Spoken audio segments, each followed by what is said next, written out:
Hello, everybody. Welcome to the channel. Live from Los Angeles. This is your host, Young Brando. Um, Man, it has been a pretty shitty day for me. I'm sorry to say. I was hoping to get my mind together and talk about everything that has been going on um, for this week, the whole Timepiece Gentleman ordeal.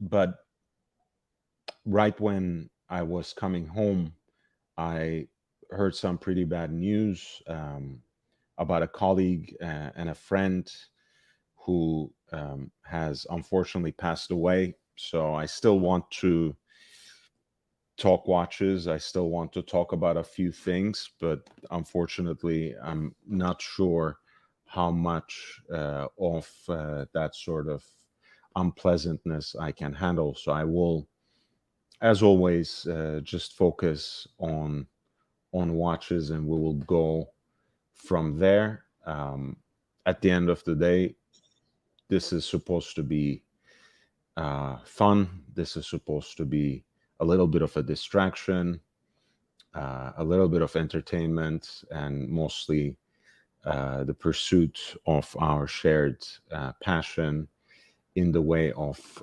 enriching our knowledge. So we'll go with that. I'm going to, in the meantime, post the links to the Discord, um, Aussie Expats Discord, I should really say.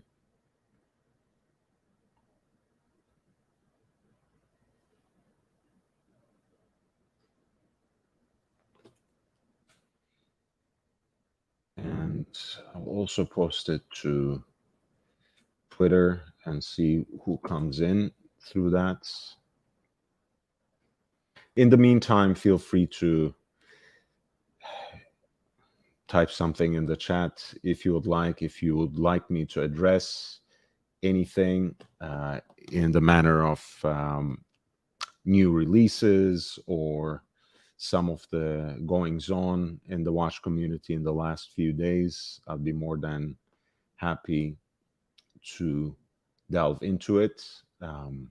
Again, my apologies. This might not be me at my best. This might not be me. This might not be me at my most organized and coherent. But you know, that, so it goes. Life goes on. Let me see. I wanna post this link.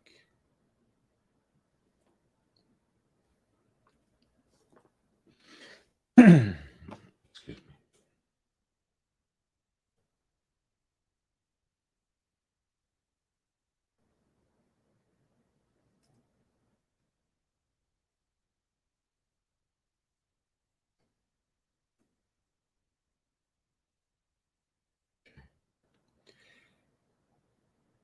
So let's start with what is actually in our thumbnail. The Tissot PRX has been everyone's darling ever since it was released.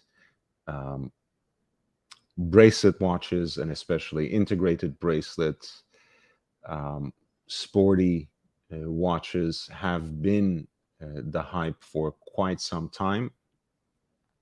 And clearly, there was a certain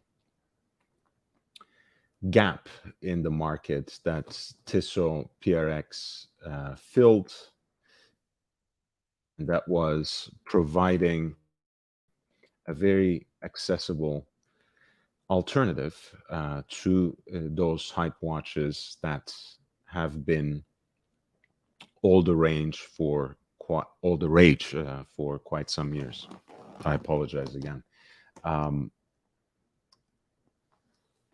and of course, I think what's most attractive to me, at least to watch nerds like me, was the version with the self-winding movement, the Powermatic 80, which is really the Swatch Group's secret weapon, so to speak. Of course, at its base, it is really an ETA 2824 2, if I'm not mistaken, but modified by reducing its beat rate and thereby increasing its power reserve to a very respectable, if not actually quite impressive, 80 hours. And the thing about integrated bracelet watches, of course, because of the particular design, especially with these barrel-shaped executions, uh, they can wear actually much larger than the advertised diameter. And if I'm not mistaken, uh, the Tissot PRX already measures at 40 millimeters and wears, to put it in that particular way, wears larger than advertised. So the 35 was for many a very unisex and very reasonable option, except, of course, initially it didn't really come with a lot of different options that were available at 40. Pardon me, the introduction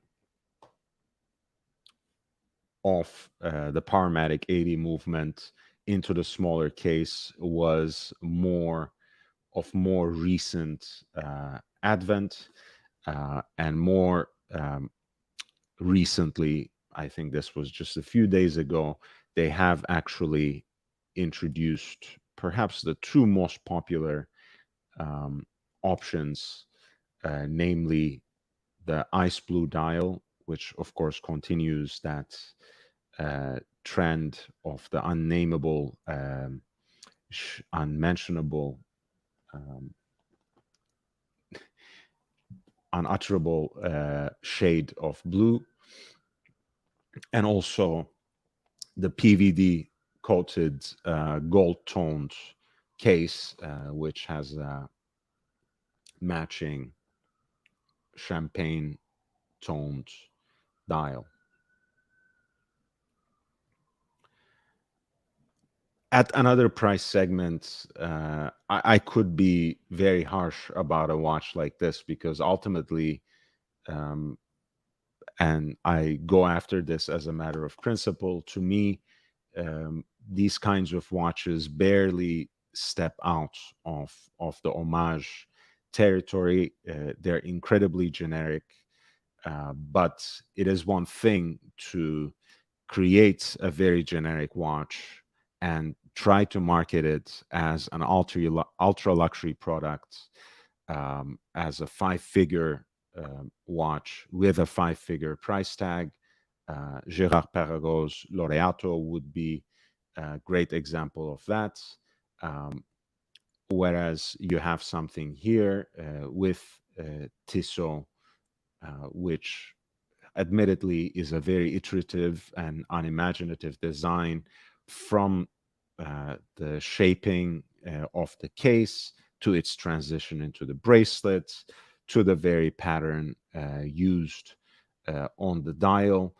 Everything is taken from somewhere else and patched together in a rather haphazard way. That being said, you're talking about a watch that is in that uh, category of right under a grand. You're talking about a watch that has a pretty good movement, a pretty respectable caliber in it for that price segment.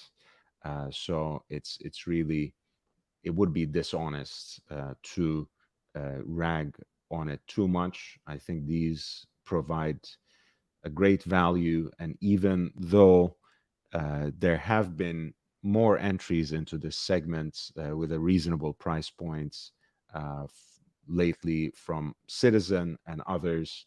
Um, I think the Tissot PRX still rules this category of an accessibly priced integrated bracelet watch. Ali Reza, 1655.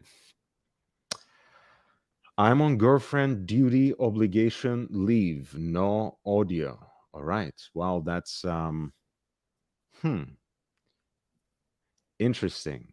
I'm not going to overanalyze the phrasing there, and you can't hear me at any rate. So so let's leave that as read. I have a question for later. I will note it down. Actually, I want to turn on another light, and also in the meantime, um, I'll take my notebook as well so I can take note of this. Beside Bosphorus and Aaron Bespoke, who makes custom watch rolls? I will look into this, and when you are back, Ali, I will have an answer for you. Thank you so much for your contribution. In the meantime, please hit the like button. I'll be right back.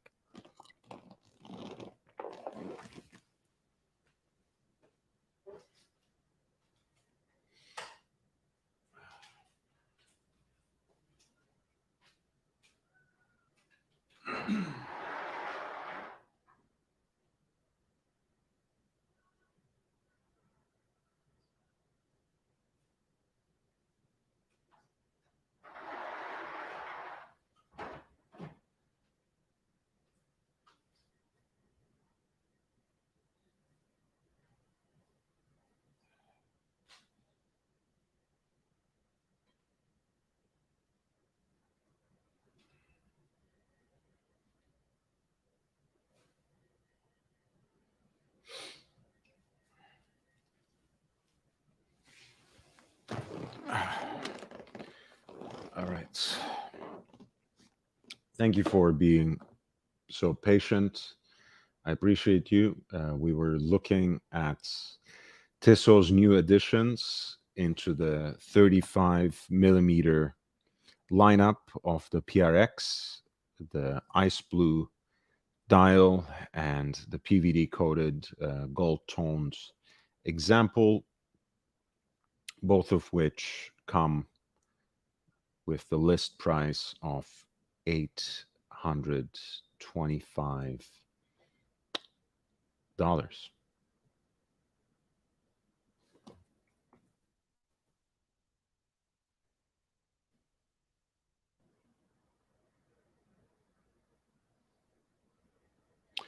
I'm sorry, I don't know why I said that. The gold toned comes for 825, whereas the ice blue dial is priced right under 700. That is 695 US dollars. The full-sized versions you would remember are 725. There are options with the rubber band or leather band for the full-sized ones, if I'm not mistaken, perhaps exclusively at this point. Those are a little more, lower priced. And the quartz versions, of course, are even more down there. But yes, I think these are very reasonable, and I know there are many people who prefer this. Avo, thank you. I really appreciate you. Yeah, it really caught me off guard. I mean, we go through all sorts of issues and problems on a daily basis, and sometimes you can tell, Sometimes it's so under the surface and subtle that you would have no idea. And in either case, there's always very little you can do to help.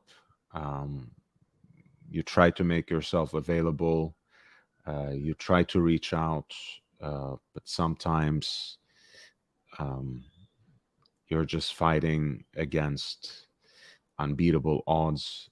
Sometimes, sometimes it's just too much. I don't know what else to say.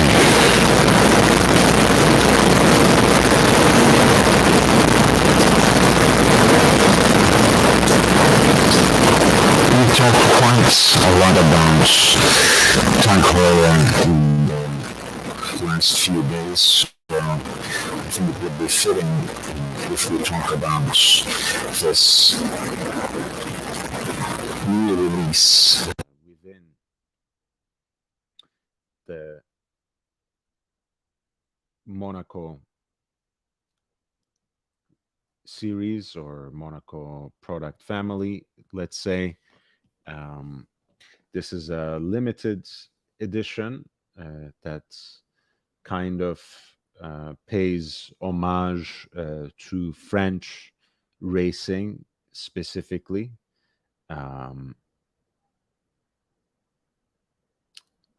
a silver dial piece that has this sort of sunburst finish and has blue accents in addition to the two blue chronograph registers, with the continuous seconds being situated right at 3 o'clock and a 30-minute totalizer at 9 o'clock.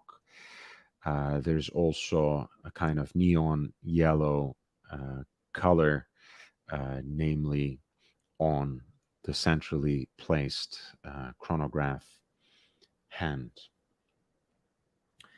This is going to be a limited edition, as I mentioned, of 1,000 pieces, and according to their own press release, it is an homage to the racing blue that French drivers wore.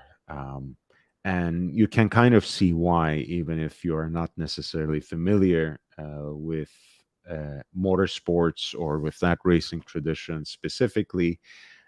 This is a shade of blue that one often calls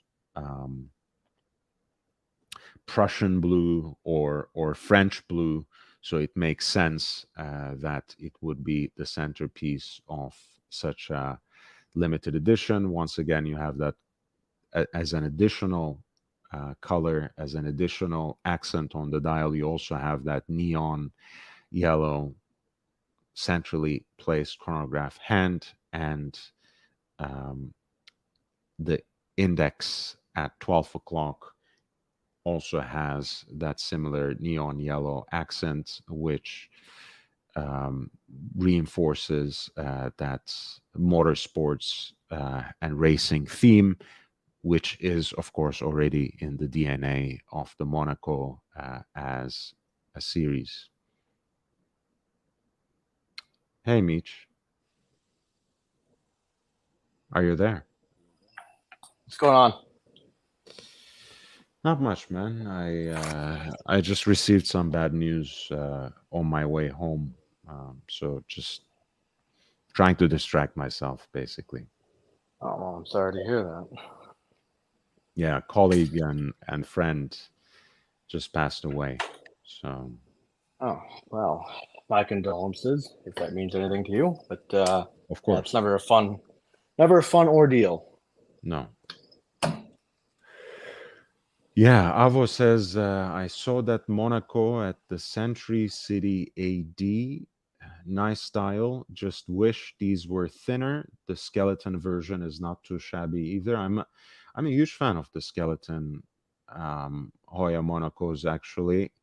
I have been banging this drum for now. I think I'm pretty lonely, but I think, if anything, Tag should go the way of just being Tag rather than even being Hoya, just do your own thing, feel comfortable in your own skin, live up to that tagline of avant-garde technology, technique d'avant-garde. This is, part of your name. Embrace it and do quirky designs. Use these older pieces. Use these iconic designs to your benefit, not necessarily replicating something from the past, but finding ways of looking forward.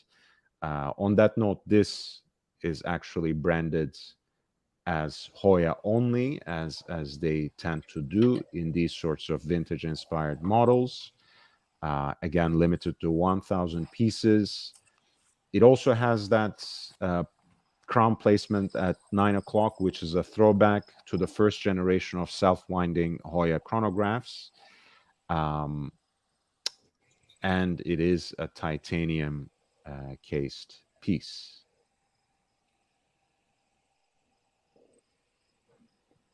I think we exchanged some ideas on this before, Mitch, right? And we are mostly in agreement that they need to do something different to create an edge, Tag Heuer specifically. Yeah, I think making the Hoyer a smaller watch might be a good place to start. You mean the Monaco? Yeah, yep. I'd own a Monaco. I got really close several times, actually, well early into my career. And the only thing that really kind of scared me away was its size, because this is not a tiny watch by any means. Okay, so Big Mitch is actually not a size queen. He's scared of size. That's you got to be gentle. You got to be gentle, especially if it's your first time. Yes. Early in your career, as you said, Mitch. Yeah.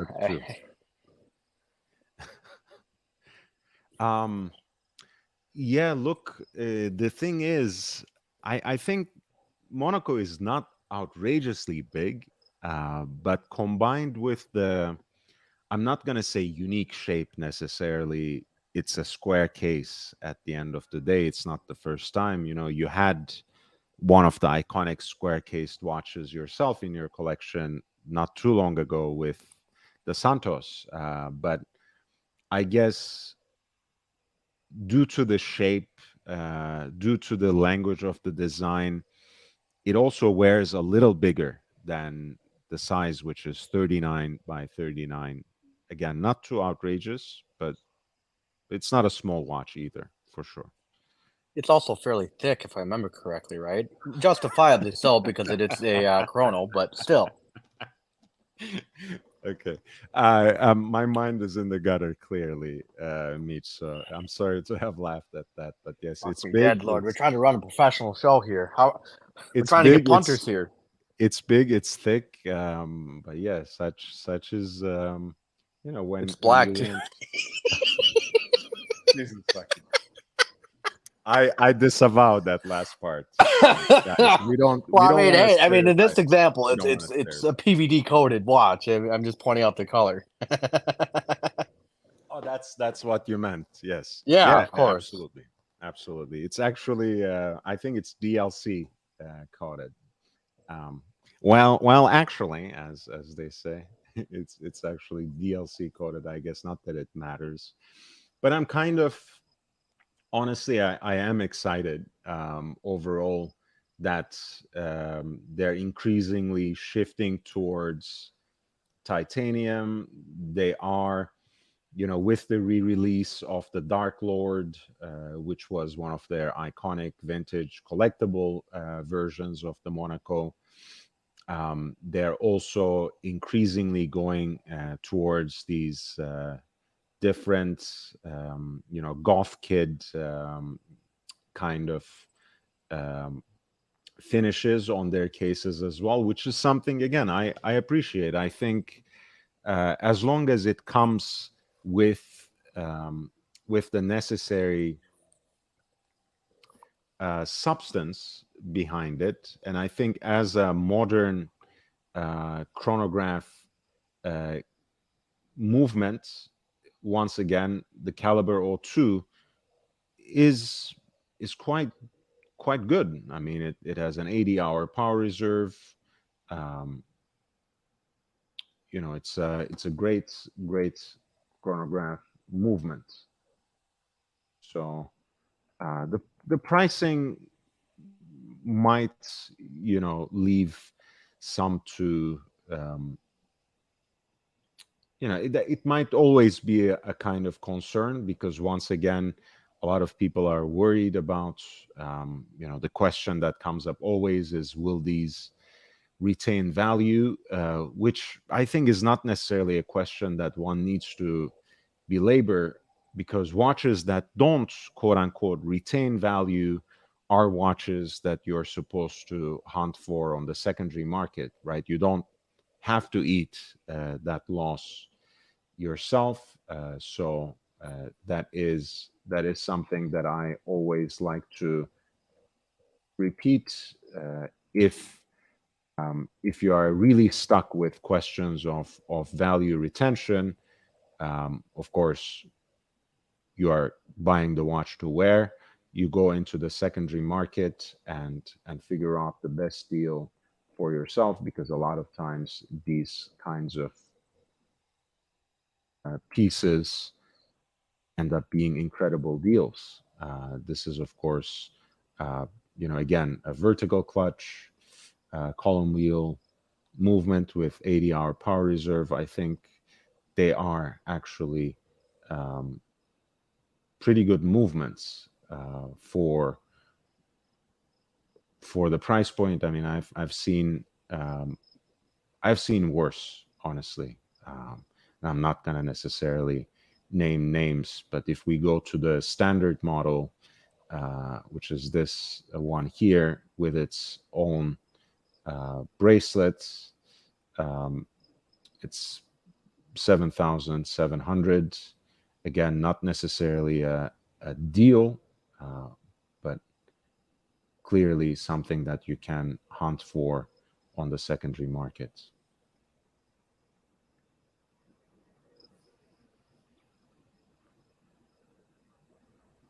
And I think it's even, of course, cheaper on the leather strap.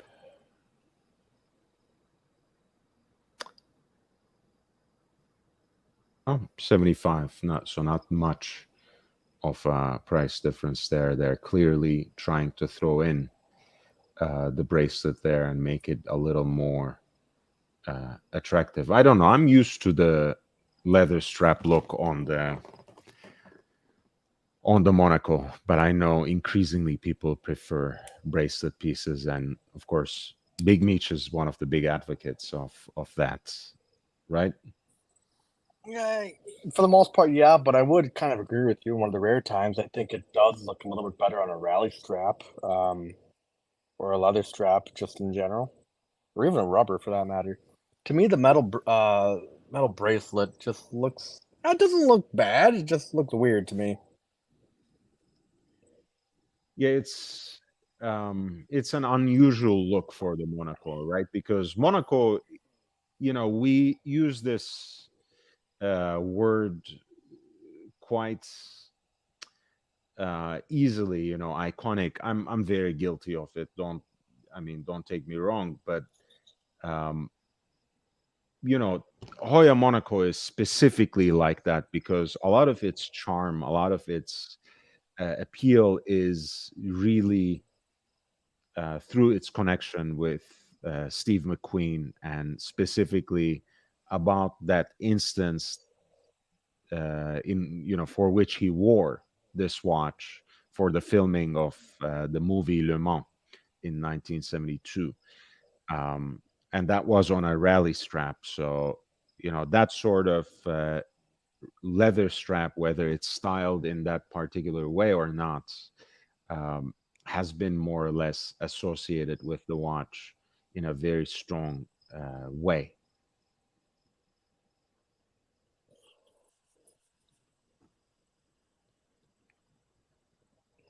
Overall, I don't I think this is a handsome movement, um, good performance.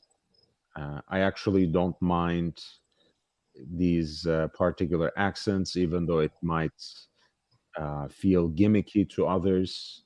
I like the treatment of the column wheel in red and this sort of similar black treatment of the skeletonized rotor as well.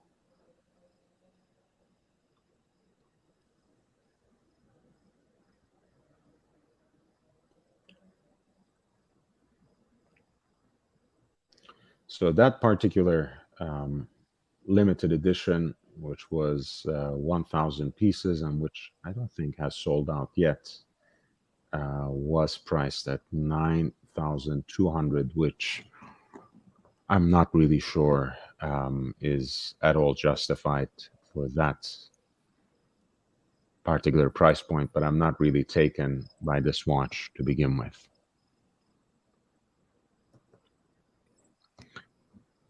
I think I would much rather go for something more standard.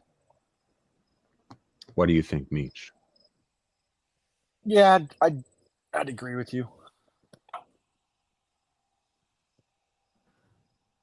We have another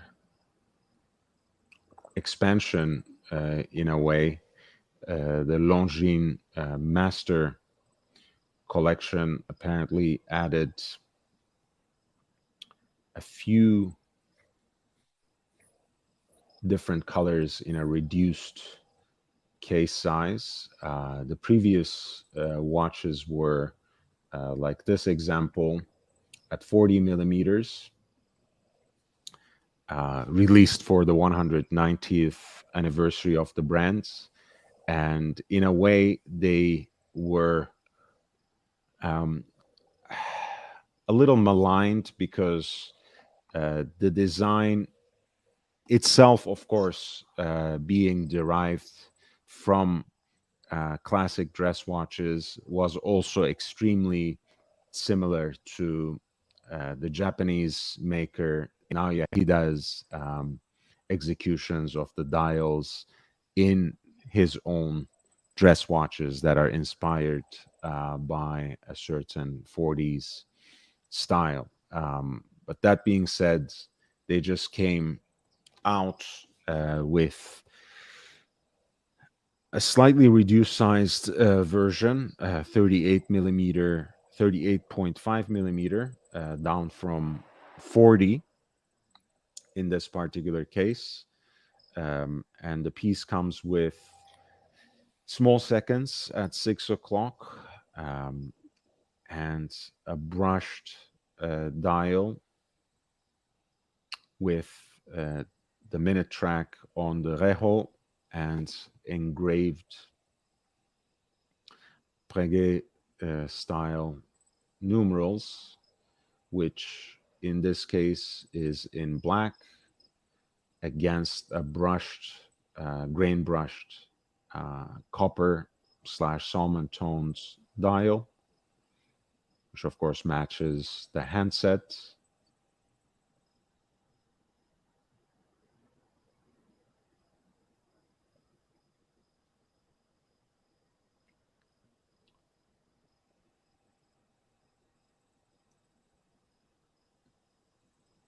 I believe there's also a black dial, which, as you can see, is kind of a reversal of what we were looking at in terms of the color scheme, but this time you have a kind of frosted finish, or grenet as they call it in French, a granular texture at the center of the dial, which is contrasted or given another dimension, both with the radial guilloche of the small seconds track, kind of a vinyl groove aesthetic, and the brushing of the rejo, which has the minute track, The accents in the dial are in this copper tone. And finally, there is an example with a more simple monochromatic expression, all silver, even though once again you are given a certain depth, a certain kind of dimensionality, certain experience of dimensionality with different finishes, and the blue hands secure the legibility of this particular piece. In all three instances, the watches are priced at 2,500,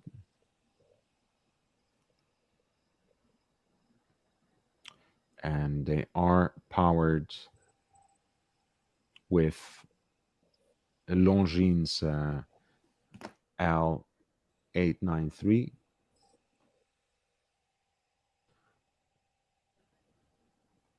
which I believe is also a derivative of an ETA movement, but has an increased power reserve of 72 hours and has a silicon balance spring. Do you like these watches at all, Meech? Oh,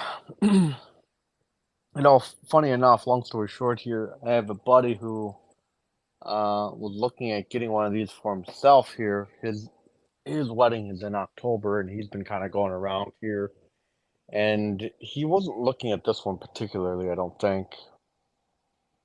I can't remember. But anyways, he has my initial opinions on Longines. I said, from a design aspect, and that's kind of what I am more from a watch collecting sense. I actually like where Longines is going. I think their designs are very nice, simple, but yet different. Would I ever buy a Longines myself? No, but that's just me being completely petty. It's not hype, baby. But I think if someone was looking for a watch that's around this 2,500 to 1,500 bucks, I think Longines is great, and I really do like this design right here. I really do. It's simple. Yeah, I think honestly, Longines, of course, has had among vintage collectors always a special pride of place. So it's not hard to win over someone who already likes vintage watches. But I think they have also did really well, with their chronographs, with their time-only watches, to more or less make that, what do we say, 1500, 2K to 4K, 5K kind of range, their own in a way, in terms of Swiss made watches. And I know that's a very slippery category. The definition actually is so loose that you don't quite know how much of watches in that kind of segment are actually Swiss made.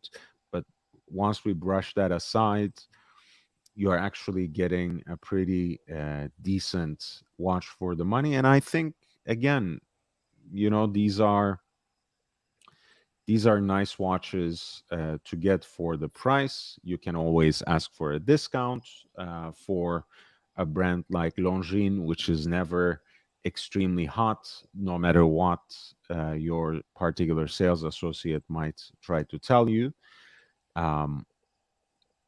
And look, I mean, we're all kind of part of this circuit in one way or another.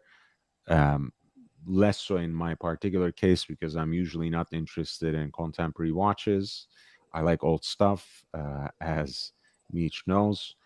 But a lot of these watches also can be a bargaining chip if your local jeweler, let's say, sells Longines Omega, but also perhaps holds a Rolex license. Who knows? Um, you might actually start building up your history or complementing the purchase history that you have been building with watches that you actually want from other brands that are, in fact, in these kinds of price categories. Yeah, overall, I'm a huge fan of this line.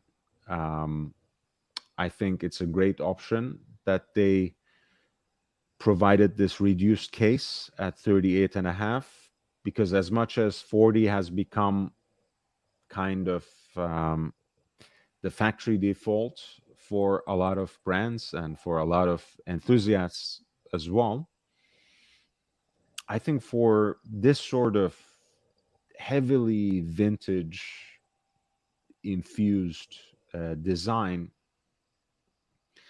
a smaller case size is actually not a bad option at all. Um, if the previous release was 39, that could have been fine already. But 38, 37, I believe, is going to be increasingly hot for certain kinds of watches, certain kinds of designs. And I think this is a handsome example. You think 2500 is pushing it for ETA base? Yes. Yes, I think so. It is pushing it.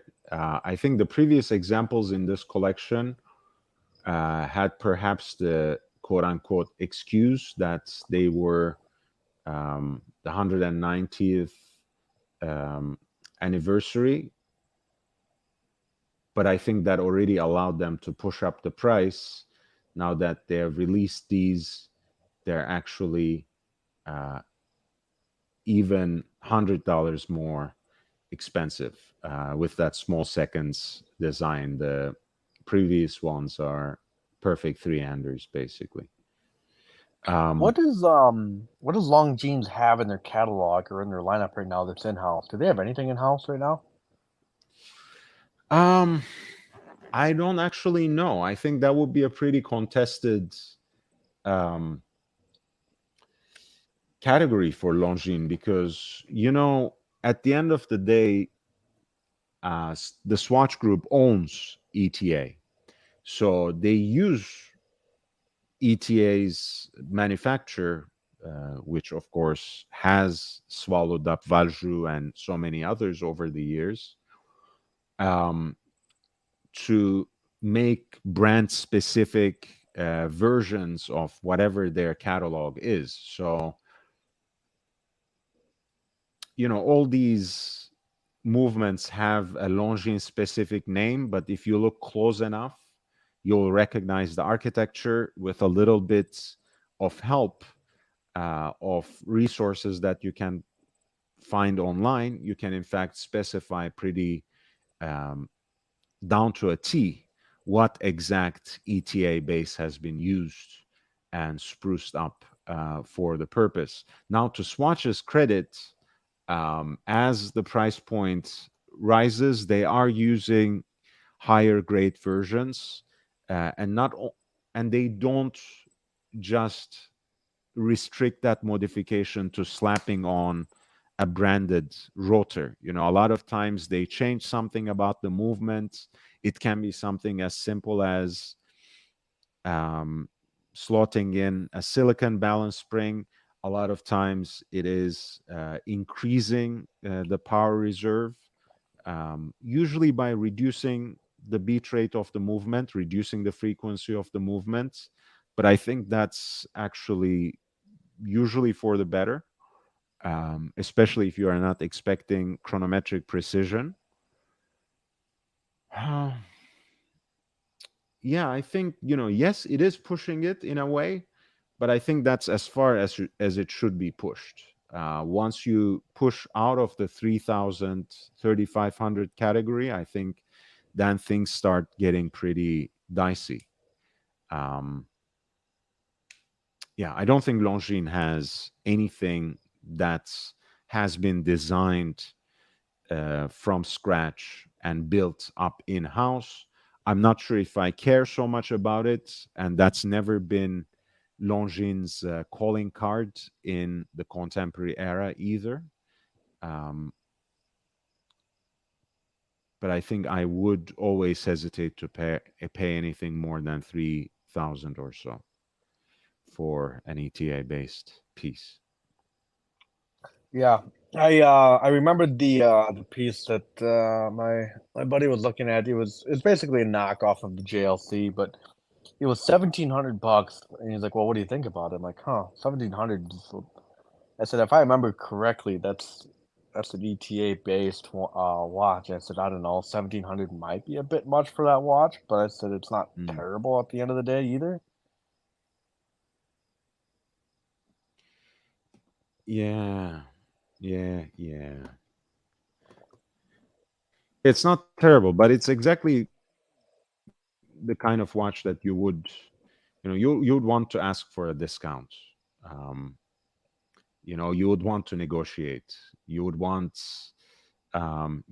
if you are paying full price, you better be getting something else out of that deal. And I think I thought I've gotten myself out of that gutter, but my mind is slipping there again. I really mean to say that, in the way of establishing a purchase history,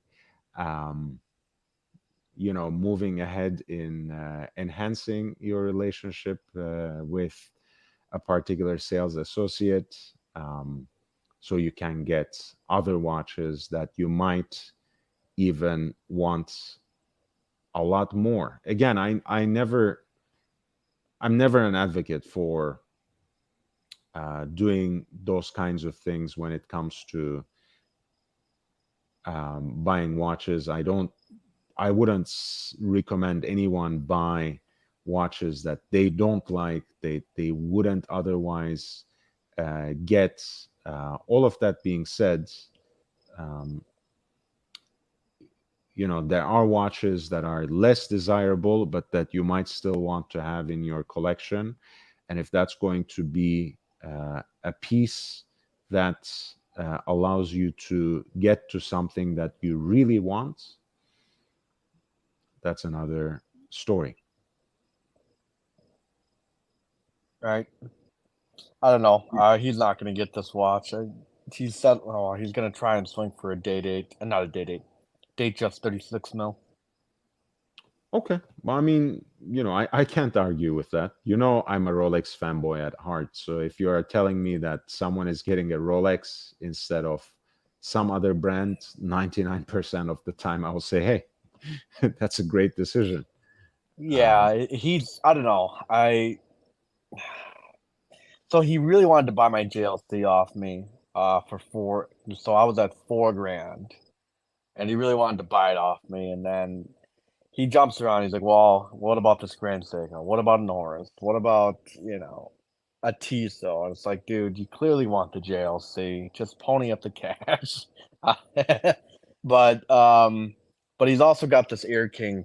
It's an old gen Air King, so it's got the Milgauss case, and he wants to get out of that. So his thinking is hopefully he can trade in this Air King for a date 36 mil. Not a date just, excuse me, 36 mil, with the fluted bezel, white dial, and he's hoping it can get either close to a clean trade or, pay it $1,000 at most on top. I see. Yeah. Look, I mean, honestly, I can't argue with that. But JCB has a great point here. Jean-Claude Beaver, he says 38 millimeter case diameter, slim case, which I believe is like 9.2, I want to say. And Breguet numerals, which are engraved, which is quite unique at this price point. Though I believe not hand engraved. Don't take me wrong. It's hard to fuck that up. They smashed. There's something going on with my microphone. They smashed it, I reckon. JCB says, and I agree. I mean, sometimes, um, look, I mean, design matters, right? I did say it takes after some of the pieces from Naoya Hida's catalog, to be honest. But that's a much more expensive watch. That's a much more exclusive watch. Sometimes even impossible to order and find.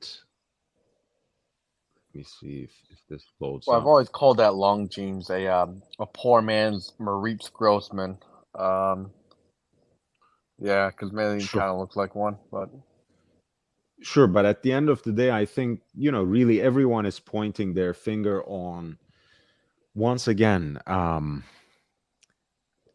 Look, I understand there's an entire world of vintage watches that represent that style, but there's going to be at least two problems. One, finding clean examples takes a lot of time. It's not impossible, but it's very difficult. And a lot of times you will be stuck with watches ranging from 34 to 36 millimeter. They can be even smaller. Larger examples will command sometimes absurd premiums. If you find like a so-called jumbo dress watch from a certain era and it's clean, God forbid it has some sort of legacy brand's name on the dial, you're already talking about watches that have slipped into five figures and up and up and up. I'm not even getting into Patek and whatever. So Longines is actually offering a value proposition here because it is a kind of styling that gives you, um, honest to God, vintage inspiration, which speaks to a lot of different designs in Longines' own catalog, own expression. And they put it together in a modern, self winding, reliable configuration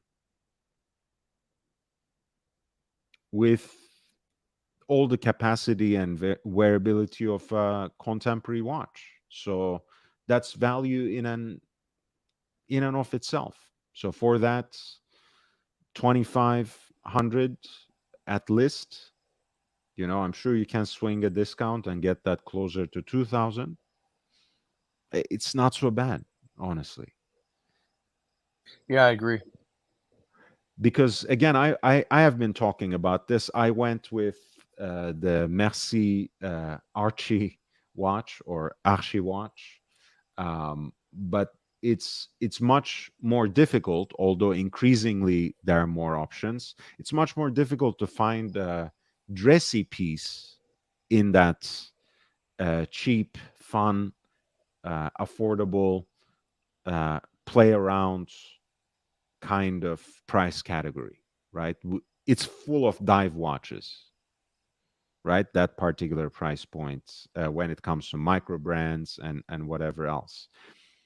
It's easy to find a sports watch that's less than 3,000 and has some great design that's very heritage inspired but has its own character. We are not just stuck to Seiko anymore. But beyond a few examples between Furlan Marri and Baltic and Merci and Unimatic and some others. And Unimatic is still largely, I think, more sporty than dressy, even with their field watch oriented designs. You are not necessarily spoiled for choice.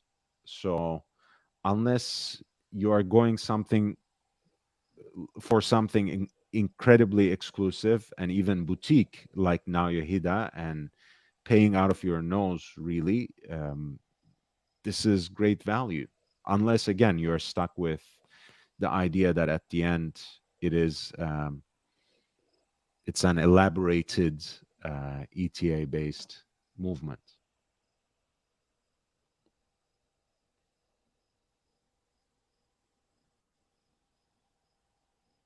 I like it. I'm not against it.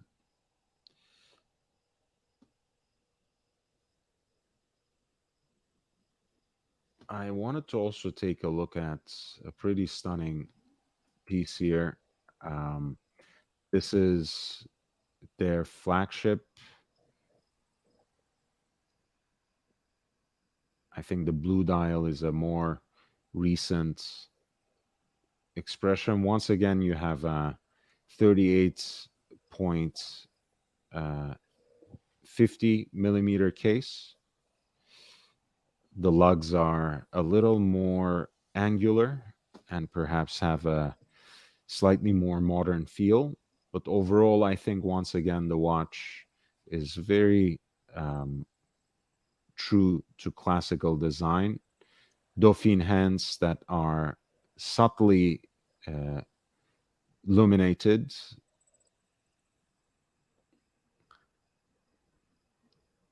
beautiful dagger shaped applied indices that are a little more dramatic and extended at the quarters. And at 6 o'clock, you have an opening for the moon phase indicator surrounded by a pointer date.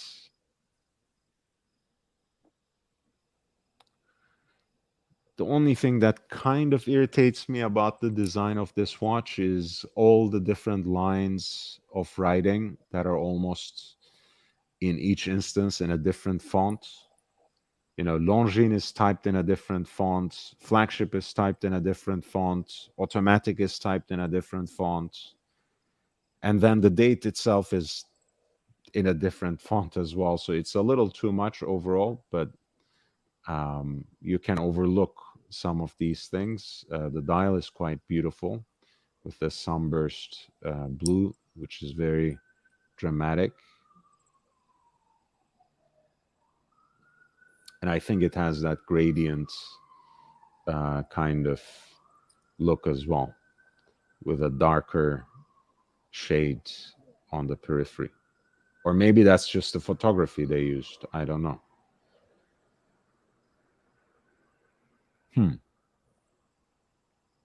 Let me hold off on that. They also have this extravagant medallion on the back. I kind of like the solid case back, honestly. Don't mind. In stainless steel. This is the new Longines flagship Heritage with the moon phase and a new blue dial. And once again, the price point for this piece, which is 12.40 millimeters thick, so considerably thicker than what we were just looking at. Has a similar movement with the addition of a moon phase complication and a date at 6 o'clock. Sweep center seconds, otherwise 72 hours of power reserve for the self-winding piece, and the price is right around $3,000, right around $3,000, $3,050.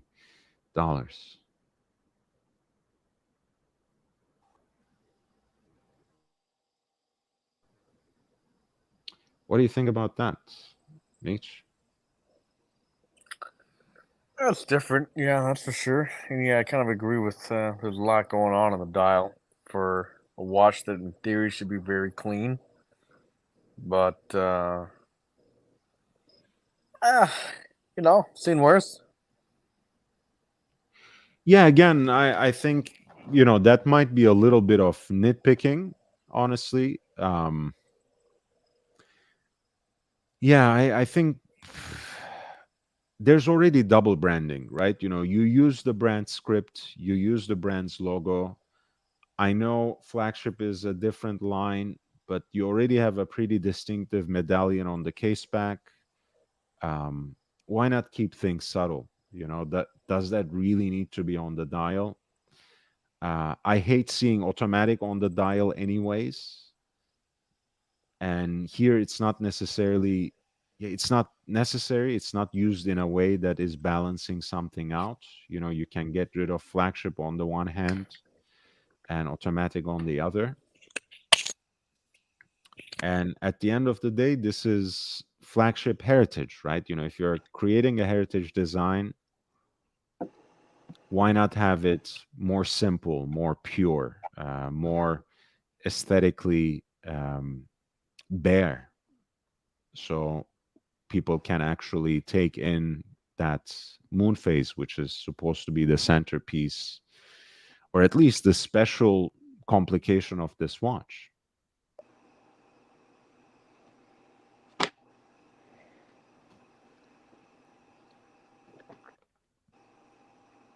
Yeah, overall, I like it. I think it's an interesting um, entry at this price point. Classic design, moon phase indication. It's not something that you come across in a lot of modern watches, in a lot of contemporary watches at this price point. So I think it's interesting enough. And Jean-Claude Biva also agrees, no need for automatic. By the way, Jean-Claude Biva is one of the members of the channel. I really appreciate you for that. Jamie says, I love Zulu time. Yes, that's another line which has been really popular from Longines, and I believe they just came up with a reduced size of that as well, right? Is that right? Yeah, 39 millimeter rather than 42.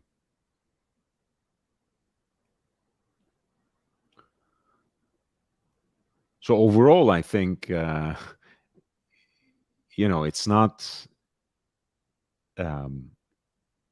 it's not completely the hype, right? People are moving towards smaller.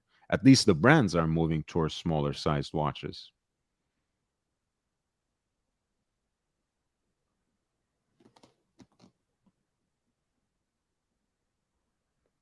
Meech, are you still there?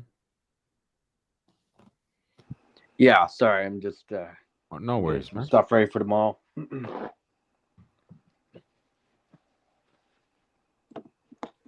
What were you saying?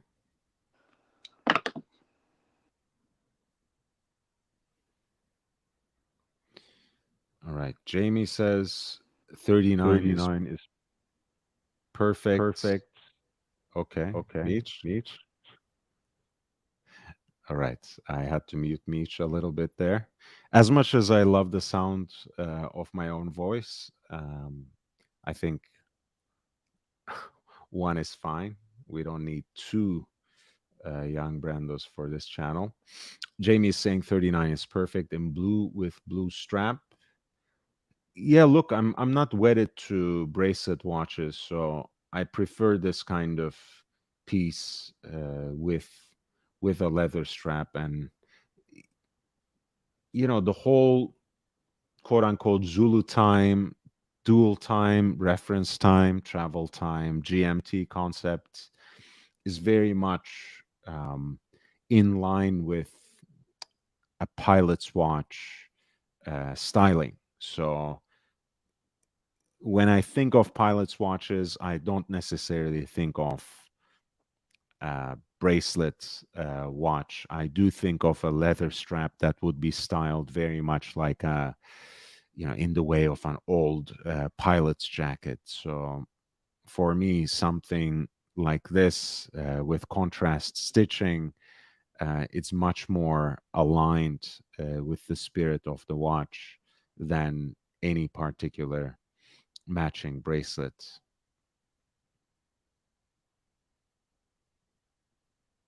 Oh, Meech, come back. Meech, come back. So yeah, I agree with Zulu Time, and I kind of appreciate the fact that throughout their line, they are making the efforts to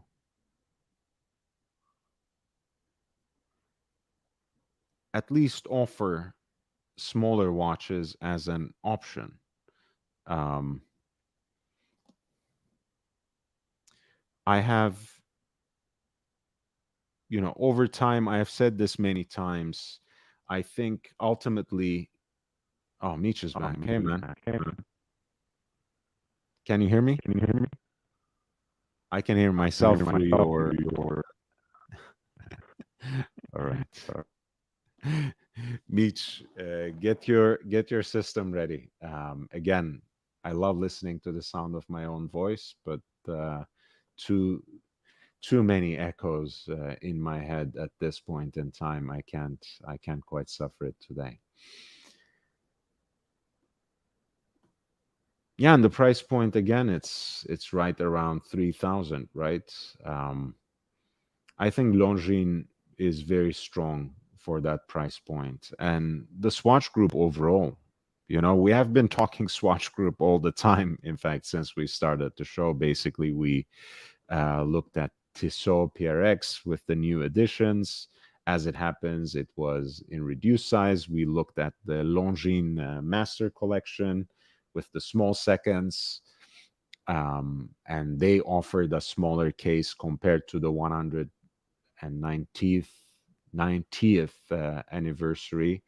Um, they also offered the small seconds rather than three hands. Big Meat says shout out to AT&T for having the absolute worst network connections. I'm sorry to hear that, Meech, but I do appreciate you. I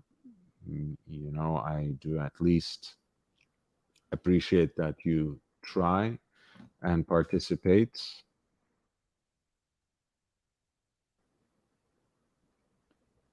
And we talked about the flagship Heritage, which was also a very interesting entry with the moon phase indication and really a stunning blue dial. My personal favorite still in the entire range of Longines is the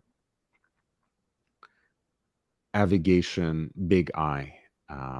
If I didn't already have the Type 20, I think I would most certainly get either the classic stainless steel version, which is priced right at 3,000 now, even though it's recently had a price increase.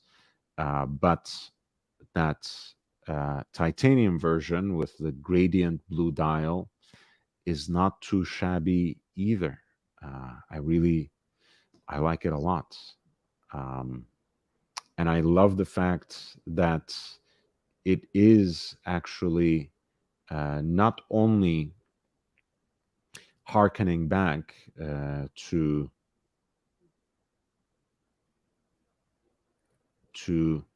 the Pilot watch as a design,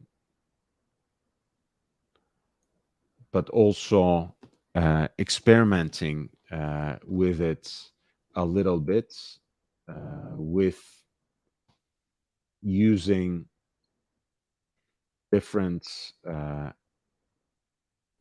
kinds of materials. Again, and in that blue, you have titanium.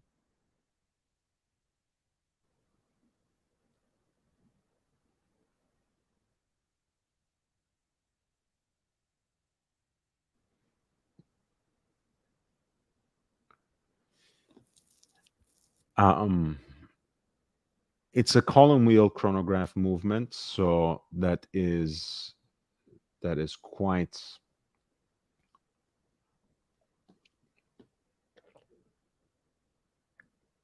quite significant, I think. Again, I like that they're trying to modernize a little bit.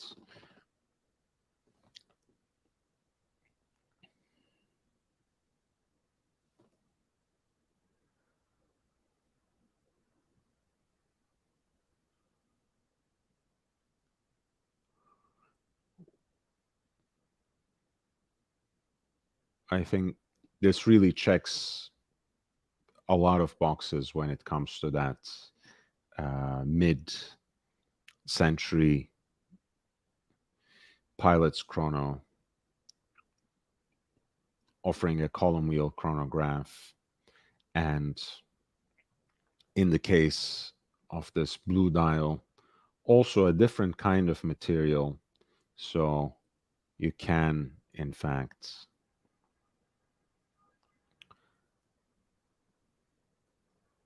enjoy something more modern, even as you are feeding off the great, great lasting, timeless design. What's my thoughts on a good field watch? Tell me what your budget is, Jamie. We start there. I don't want to give all sorts of predictable um,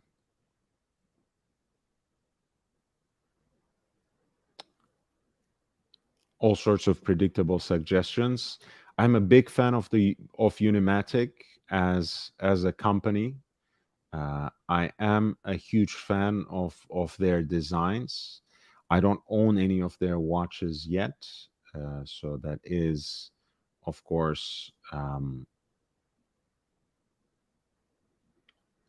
that is something that in and of itself is part of the testimony. But I actually like the uh, Modello Due as a design from them, kind of a barrel shaped case, very simple field watch look. A lot of people, of course, look for um, numerals, big numerals, in fact, when it comes to the field watch design. I can, of course, uh, you know, give you the most predictable suggestion, but it is also a fail safe. The Hamilton Khaki Field Mechanical. I think the price point, especially, makes the piece extremely attractive.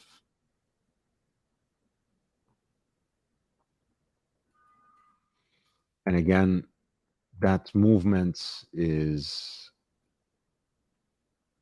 you know,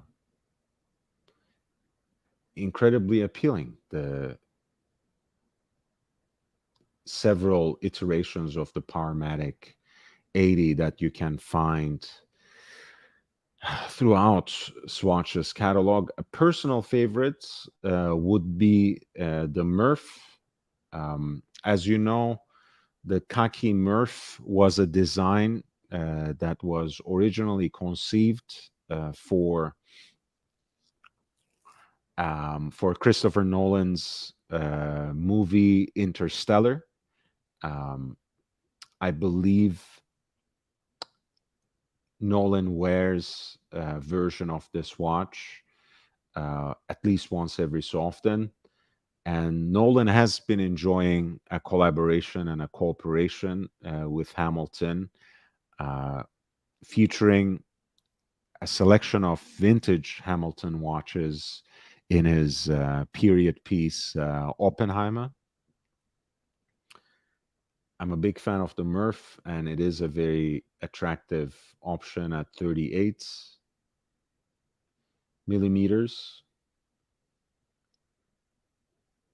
I mean, I like the design so much that I would even go for it with the cathedral hands, which are otherwise a no-no for me. I find them extremely dated and out of place. Um, but in this case, it somehow works.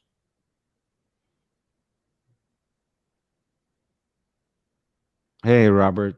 Nice to see you, man. Yeah, I think, look, under 1,000, I think you can't go wrong with anything in the Khaki Fields collection. And it's quite expensive. You have a titanium version that's still right under 1,000. You have the bronze. Um, Honestly, I kind of like.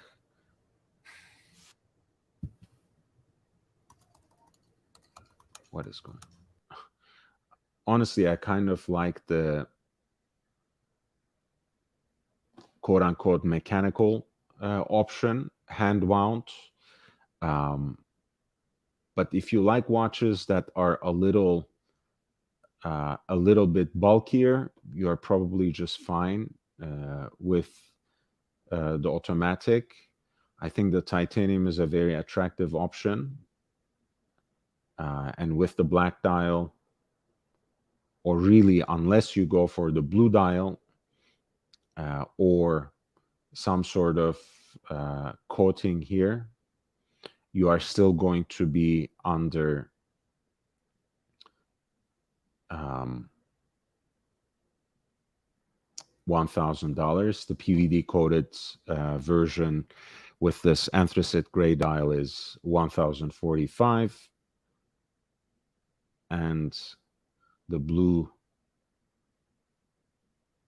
gradient and the blacked out versions are also right in that range. But I think this is a great watch too. I'm a huge fan of the Murph, but if you want to go with something that is even more classical, more recognizable, go with the Hamilton Khaki Field. If you want to experiment a little bit, get the titanium version.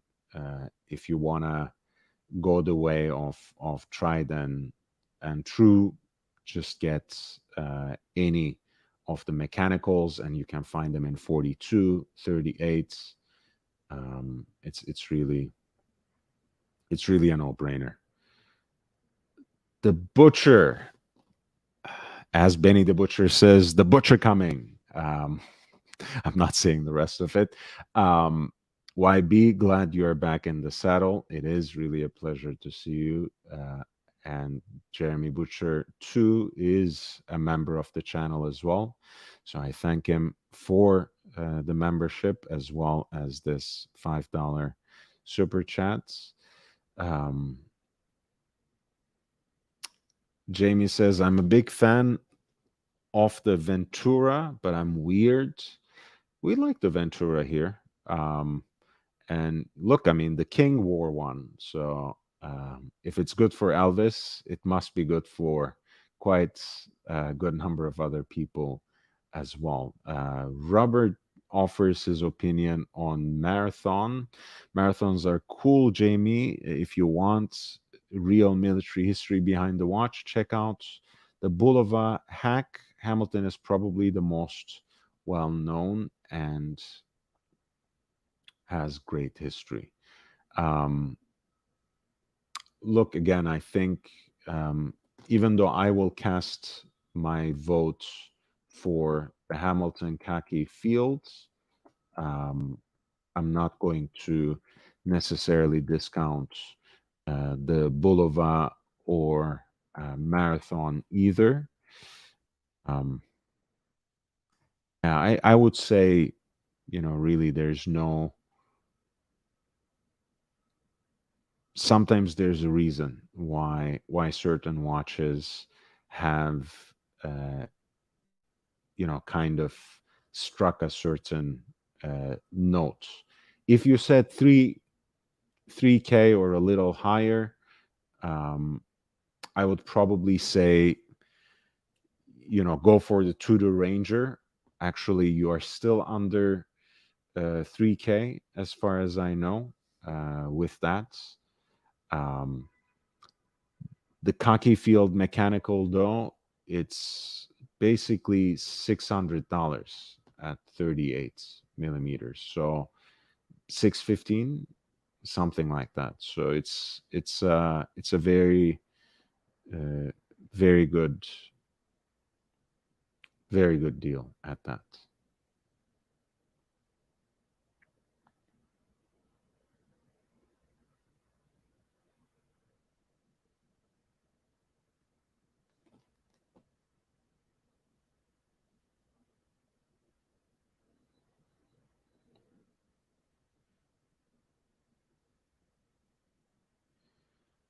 Yeah, there you go. Again, if you know higher budget, you might have different sets of options, but there is a reason why Hamilton made this category its own, and I think it's it's worth looking into it. And there's so many options within that line that you can look through. You can get them at 38 millimeters, you can get them at 42. There are options with automatic movements, there are options with hand wound movements, there are even some alternatives with the bracelets. So the world is your oyster, so to speak.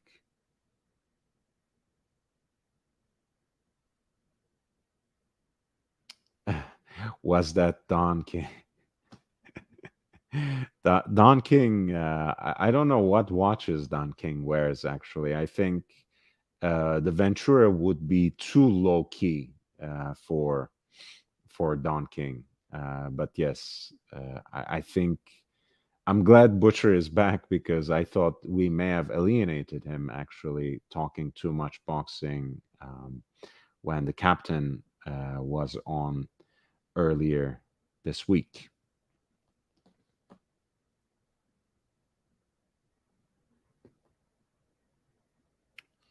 So let's see. I have some notes here for other watches that I wanted to talk about. Um,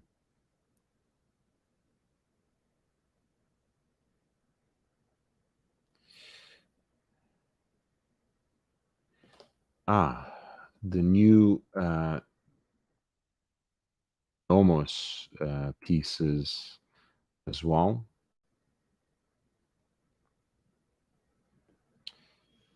Nomos has its Ahoy, which in a way is their dive watch, you might say. And this actually continues the theme of reduced sized watches. They now have these pieces at 38.5 millimeters. The model's name is Ahoy Neomatic 38, but the actual case diameter is 38 and a half. Remember, Nomos has this particular case design with extended and angular lugs. And in this case, there are also some distinctive crown guards involved. So the 38 and a half will probably wear like a full 40 on the wrist. Do try out, but if you found the Ahoy before a little oversized, these would probably offer you something a little more accessible, something more wearable. Um, by the way, Butcher and anyone else, I have now pinned the link in the chat. If you want to jump in, uh, absolutely feel free to join the panel. I would very much like that. Robert Wood says Don King probably wears Invicta. The bigger, the better, right? That's how we like it in America. Just supersize my watch. Jeremy says, in terms of field watches, which of course actually pretty much a shared category with time-only pilot watches. Yes, we might not want to equate the two, but a lot of times the design aesthetic is pretty similar, with a very legible dial that leans on oversized Arabic numerals often for that legibility. So um, a lot of the time only pilots watches could easily be preferred as alternatives to the field watch as well.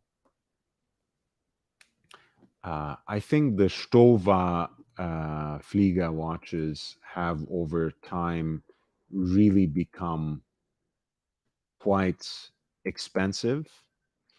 Um, I think they are nowadays probably over 1 grand in euro. So that will be even larger in um, in the US. That would be even a bigger amount.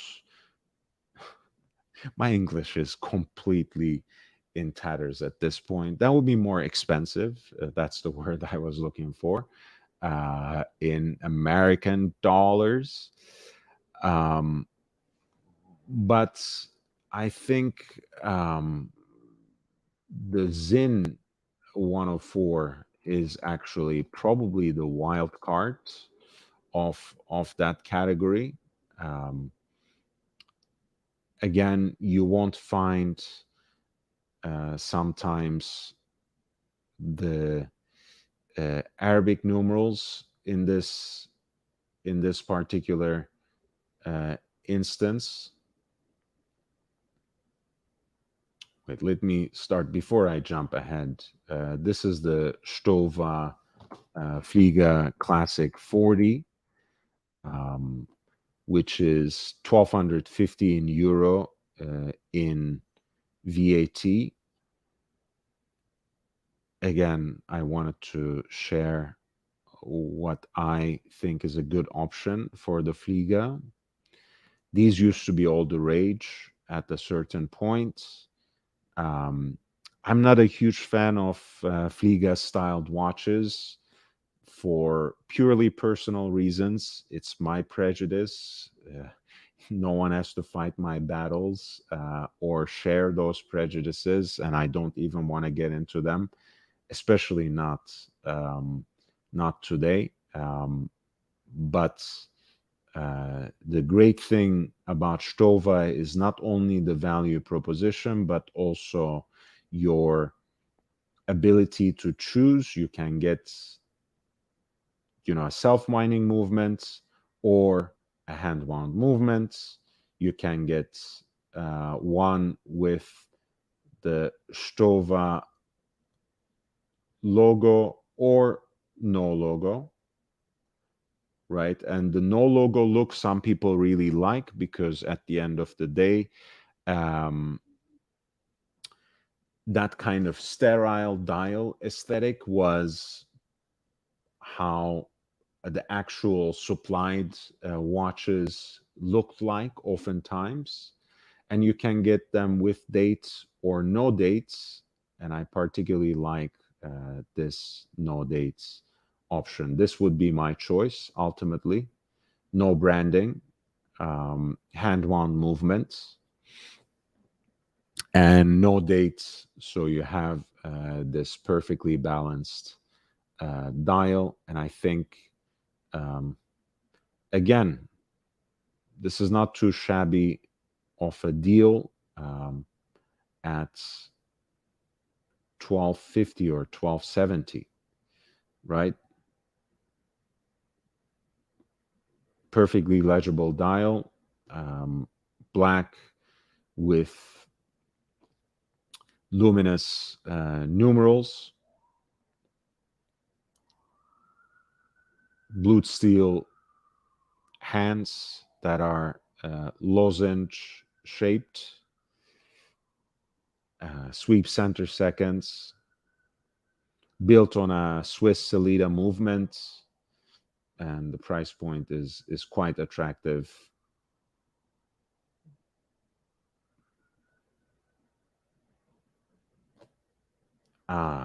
Okay. Yeah, good luck with the test, man. Good luck with the test, Butcher. Robert Wood says, wish I could, but if you're on tomorrow night when I can stay up super late, I'll jump on. I'll try to be on tomorrow night. Thank you so much, Robert. And rest up. I look forward to seeing you tomorrow already. OP Jeff says, any comment on TPG? You know, Jeff, I actually really wanted to do it tonight. But on my way home, as I was preparing what I wanted to say, I received some horrible news about a colleague and friend passing away. So I'm not really in great shape to talk about a subject in which I have very strong opinions.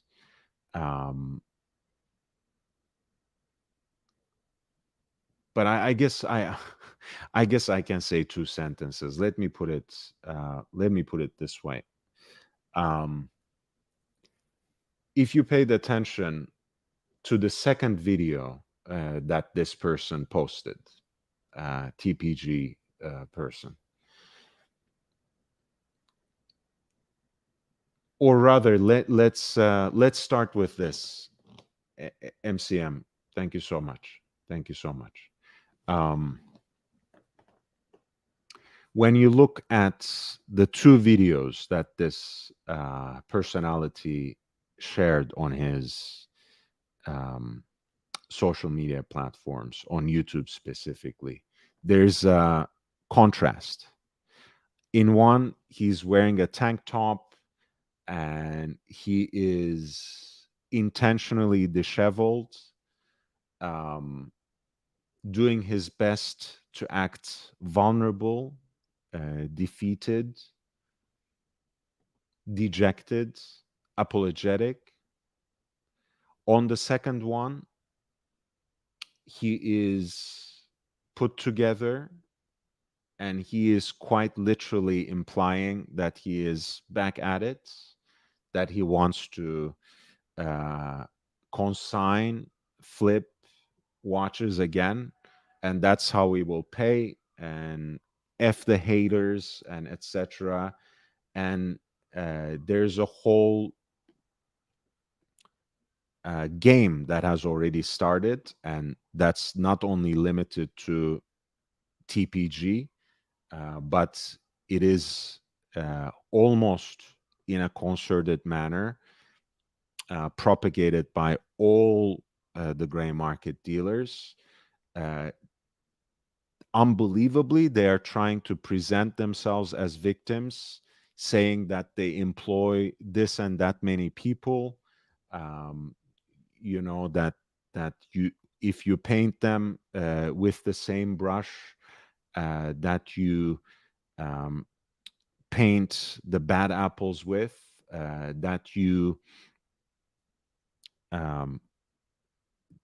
used to depict these sorts of bad faith actors, that you are essentially taking bread from someone else's table, that you are being malicious, that you are being a hater, as they say, you know, you're a social media troll. These are all familiar tactics. Don't fall for them. All you need to know actually is in this second video. I'm actually going to share that moment in second 13. Look at how, look at that. The version that you saw of me yesterday was a version that was broken. I was at, you know, I was on my last in. Did you see that? Second 15. I thought it was 13, but just I was on my last in. This is a photo op. This is a distraction. It's always been that way. The whole reason that these people have established social media platforms is to create an artificial presentation of themselves so that they can mask everything that goes behind the scene.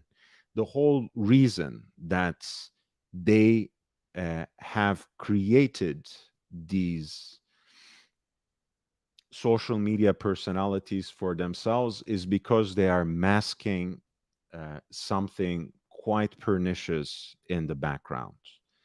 Um, it is the same thing with how they have now all come out in damage control.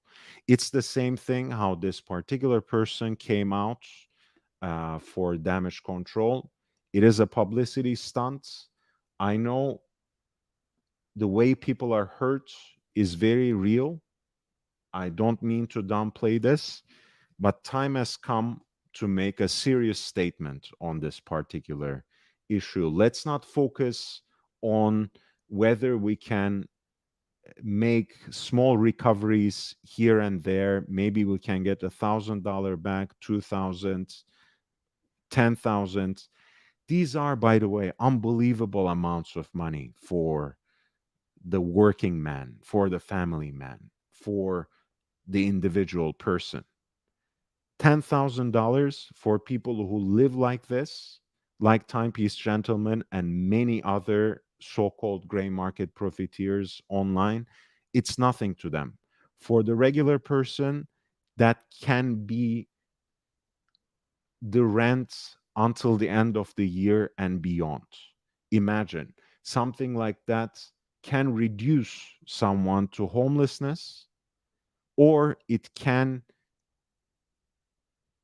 take away the opportunity from that person to extricate themselves out of decrepit or maybe even abusive situation and move to their own place. Imagine $10,000 can establish a small or be a serious amount of capital to establish a small business from the ground up in a small town in US.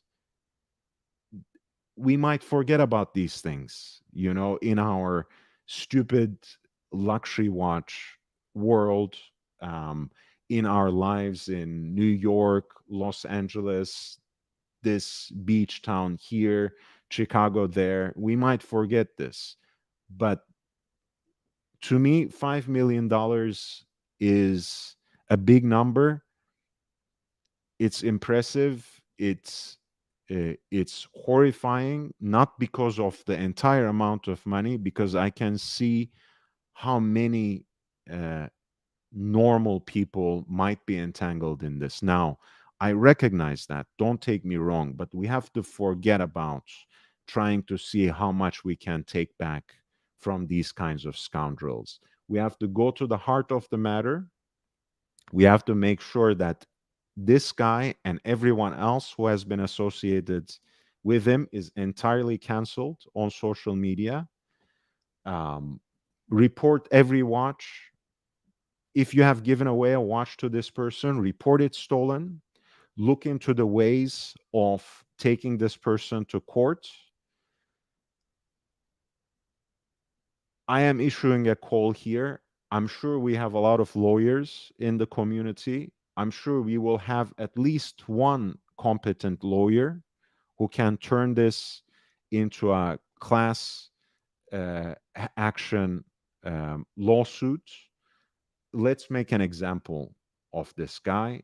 And I don't know what the legal possibilities are, but I think it would be great if we could, quote unquote, recall their asses. I think Timepiece Gentleman and every single gray market profiteer who has enabled him over the years has to be made accountable, has to be made legally accountable, if it is possible. They are technically all his accomplices. God bless the internet. Everything is recorded. They even have their whole stupid phone conversations recorded, going back and forth, negotiating these sorts of Ponzi schemes between each other online. They thought playing reality TV is fun. Let's bring it home to them. Let's bring it home to all of these people. Let's see what it actually means to play games with people's hard earned money, and play games with people's lives. Imagine, again, a luxury watch might be um, F around money for you, might be nothing money for you, might be something to play around for you or me for that matter.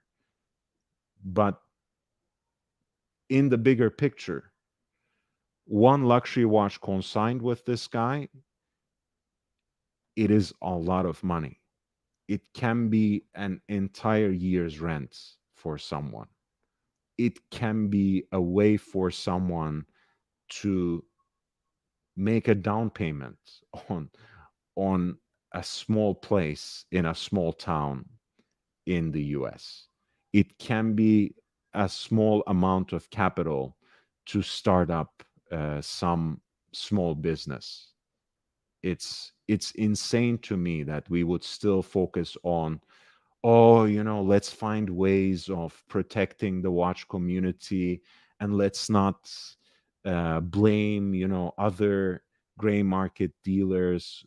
This is just a bad apple. Cut the bullshit. You have enabled this guy, you have endorsed this guy, and you are on record endorsing this guy. You know exactly who you are. I don't need to name names.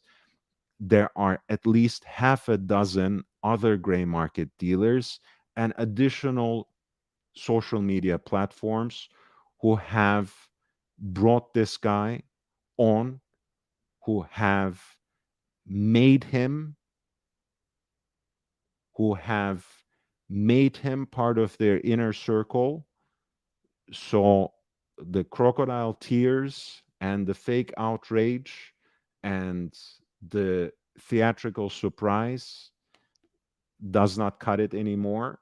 We have to bring all of these people down and clean up YouTube from the artifice, from the machinery of lies, and from the fraud manufacture they have created by passing viewers back and forth, passing watches back and forth between them, and bringing each other to their own platforms to rubber stamp and endow each other with some sort of fake authenticity or realness.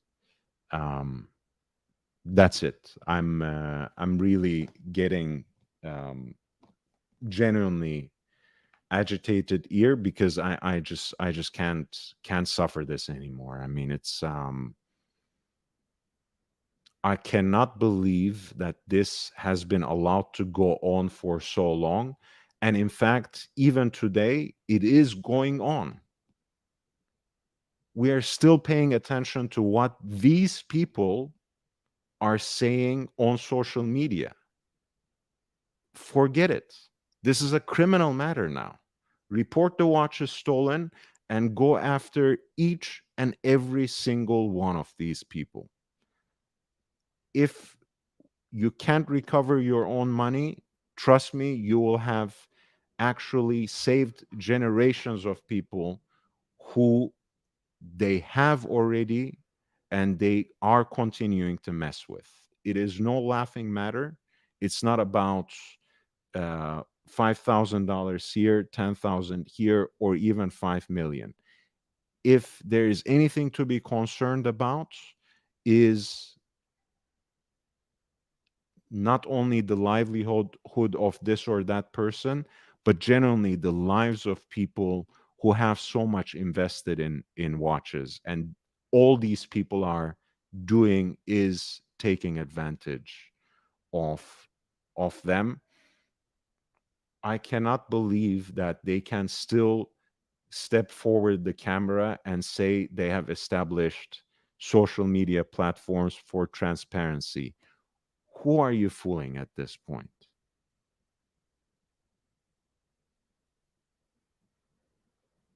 Stop the smoke and mirrors. The game is over. You all need to be taken down. You have all enabled Timepiece Gentleman. He's not the only one. We were just dealing with Stefano. We were just dealing with Watch Wizard, and I'm not sure if he has paid up yet, or if he has gotten even near it. Now, that this Timepiece Gentleman guy is just another example. There are more. In fact, by now, in terms of big time social media presences, you should be looking for exceptions. It would be a much shorter list to focus on who is not actually involved in schemes that are allegedly associated with Timepiece Gentleman. So that'll be the end of what I will say. I hope, Jeff, you got something out of it. I hope others have also gotten something out of it. I'm sorry that it was a little bit of a distraction, and that I'm not perhaps again as coherent and eloquent as I aspire to be on most days, because of this personal situation that involves the passing away of a friend. But that is my take. But consider this just a dress rehearsal, because I have so much more to say and much more to actually do in terms of organizing specifically for this particular effort. We were looking at the sports watches of Nomos Glashütte. I think this is an interesting transition from the Hamilton khaki field specifically, because along with Hamilton, Nomos is one of the online watch community's darlings, of course. They have made a mark on the horological landscape with their distinctive minimalistic designs that are often the Bauhaus aesthetic. And over years, they have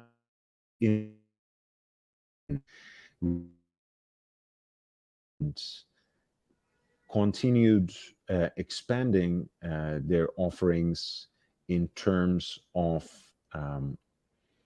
in-house movements. That includes an entire range, as they say here, of super slim self-winding calibers. In this case, you have the DUW6101, a reduced size case, which actually, with all the elements of Nomos's design, and especially with the distinctive crown guards that are on view here, should wear actually very close to a real 40 at any rate. You are getting, again, a very sporty look that is also combined with real capability as well, because you are getting a water resistance a depth rating of 20 atmos, so 200 meters. And you also get the styling along with the nylon strap, and the fun colors on the dials. In this case, it's sky blue and sandy beige, a very sporty look. Less than 10 millimeters in each case. And the pricing is starts at 4,320, as is the case with a lot of the Nomos pieces. You can also get a sapphire crystal case back, which I think marginally increases the thickness, but most certainly has a slight upcharge.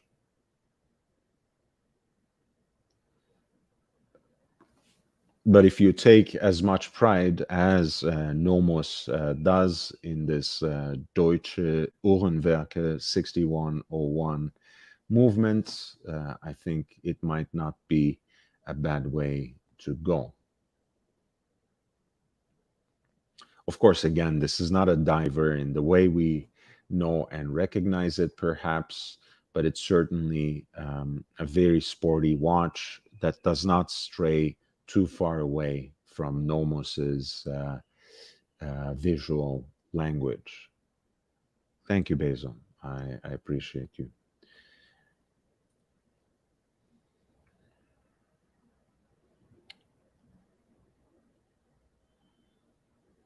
It's a screw-down crown, a date function at 3 o'clock, small seconds, and an orange accent on that seconds hand.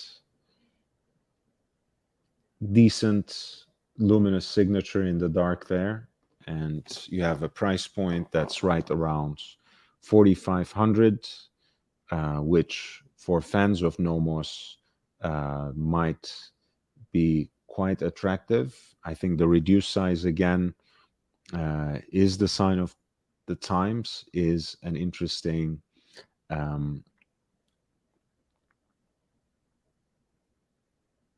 development to see this sort of trend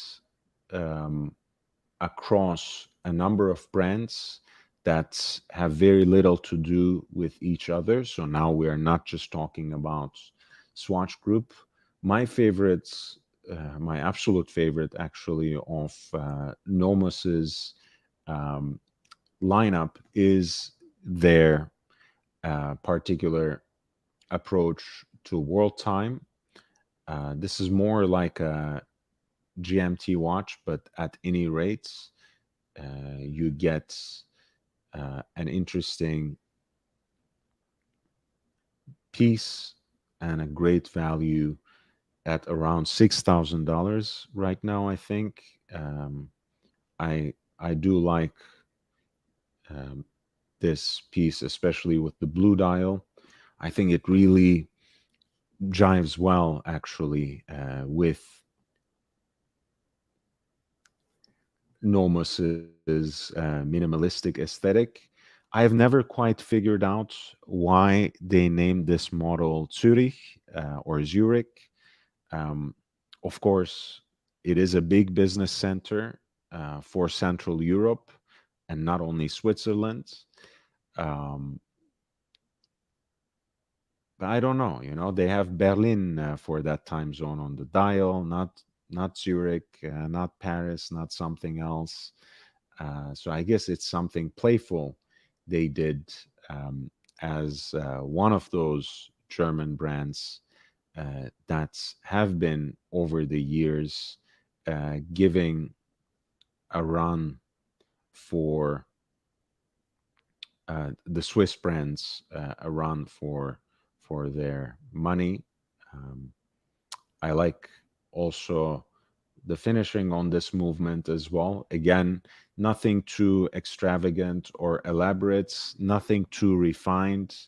This is not necessarily a high horology, um, Geneva hallmark and above kind of finish, but the details are still nice to see, like that snailing on the ratchet wheel, um, the nice and broad glashütte stripes on the bridge plates, the circular graining on the base plates. Um, it's it's actually a pretty good take on what has been a popular complication overall, and I really like that textured blue dial. That's at once quite predictable, but very handsome to look at in the um, in the large scheme of things. That's my favorite Nomos watch, but we were focusing on the new reduced sized Ahoy, which is their peculiar take on an aquatic sports watch that is more of an expression of their house aesthetic rather than a classic dive watch, but certainly something that can serve a lot of the purposes of modern dive watches and do that in style with the screw down crown, with the 200-meter water resistance.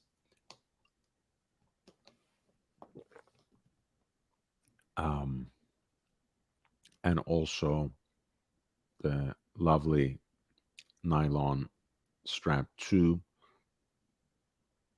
Please hit the like button, by the way. I would really appreciate that. This channel is quite small and humble.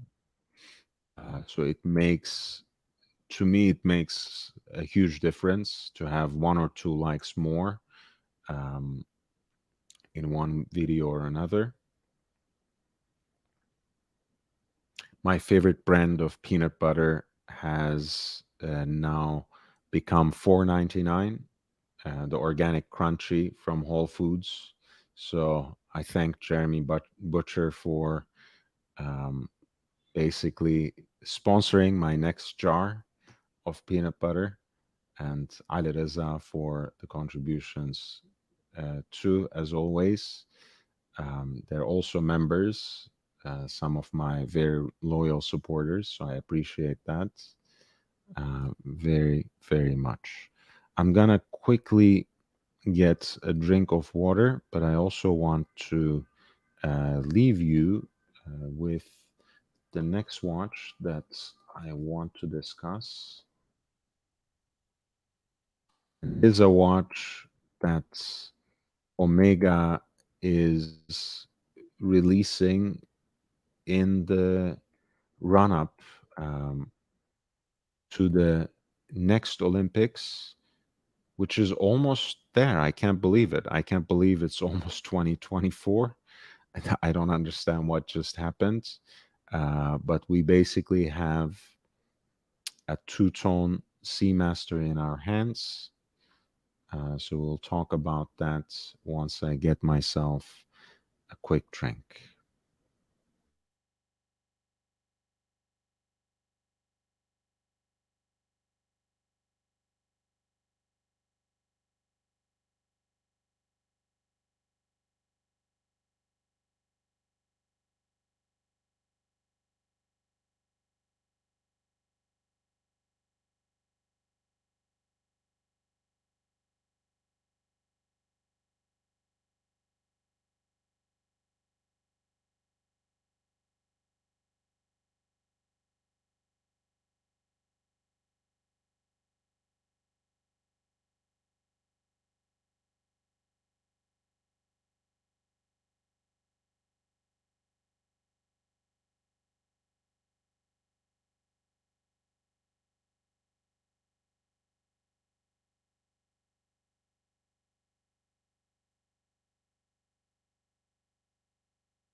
All right. I am back. We are talking about the new Omega Seamaster Diver 300 that is released with the recognition of the Olympics that are going to be held in Paris in 2024. I think this is the third time the Olympics are going to Paris, the modern Olympics, so to speak. And it's going to be celebrating the centenary because one of those occasions was in 1924. Um, so the piece has basically its own peculiar approach to two-tone, in which case you only have a medallion in the back, which is actually fashioned out of Omega's own alloy of yellow gold, which they call moonshine gold. The piece has a solid case back that carries that particular medallion, which in its turn depicts the Olympic flame. There are no details on the links or a gold crown, but certainly gold fixtures, gold furniture on the dial, and again a moonshine gold bezel insert that has a very cool frosted finish. I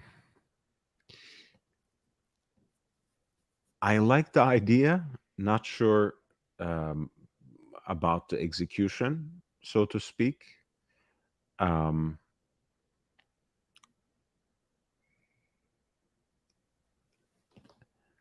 don't know. I think with the white dial and everything, the watch looks a little bit washed out to me. That might be me, because when it comes down to it, I really like dive watches with either black dials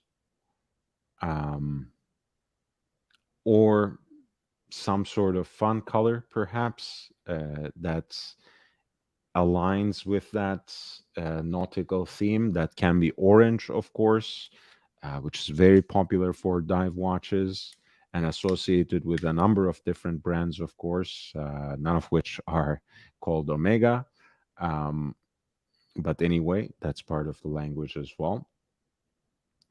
The quick change system for the bracelets is a nice addition, and I think we might expect to see that all across the line soon enough.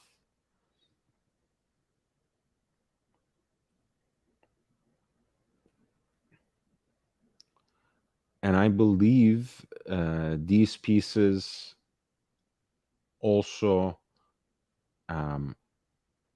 have a selection of NATO straps that are dedicated to Paris 2024 and only available in Omega's Paris boutique, apparently, which seems a little ridiculous to me. I understand when a certain watch is made available for a particular kind of boutique, but just to make these NATO straps exclusive to the Paris boutique doesn't make much sense. Of course, Omega has been the official timekeeper for the Olympics quite some time. Such an honor used to belong to Longines. Longines these days focuses on other kinds of events, including equestrian.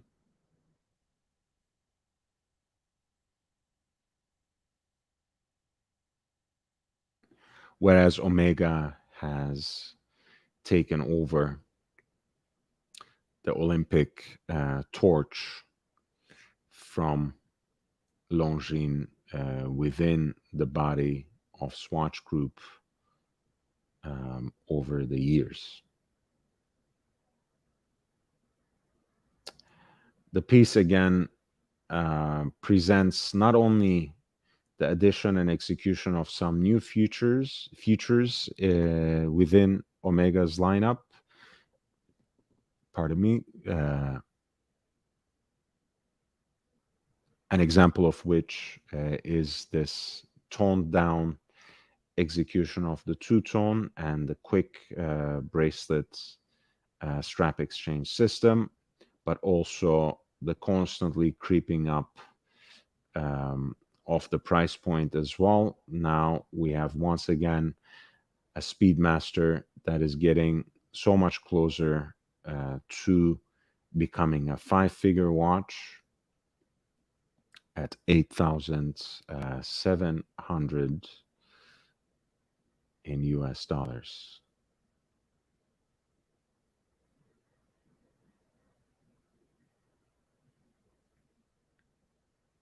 I think, again, this is an interesting idea. Of course, Omega's partnership with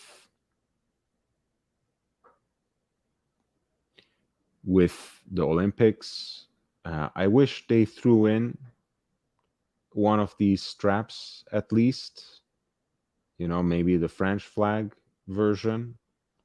That would have been a nice gesture of them. Instead, they have made it exclusive, basically, to the Paris boutique. Apparently, I'm given to understand. I don't think this is a limited edition watch.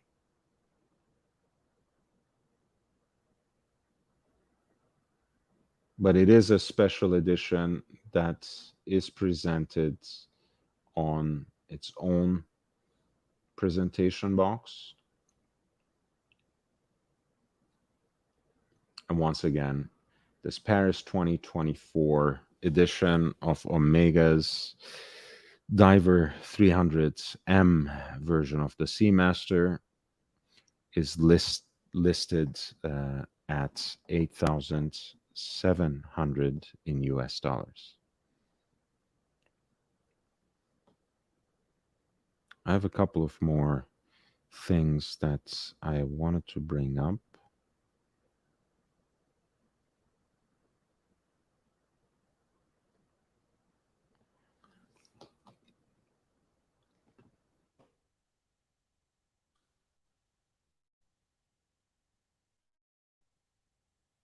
There's a new release from Nevada Genshin, which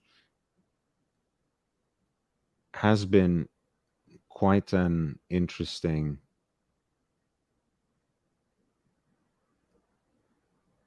brand in terms of experiencing a certain revival in recent times. Let me see.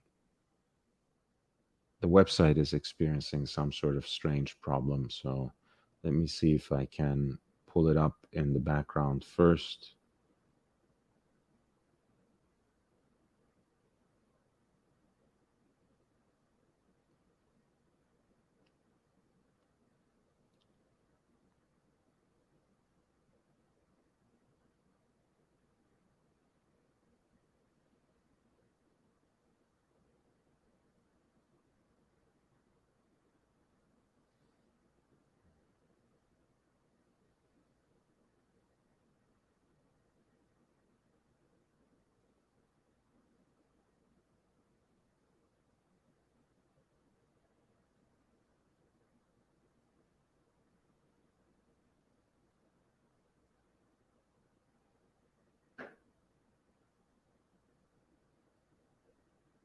So this is an interesting watch. Again, I am of two minds from it. I like the Art Deco styling.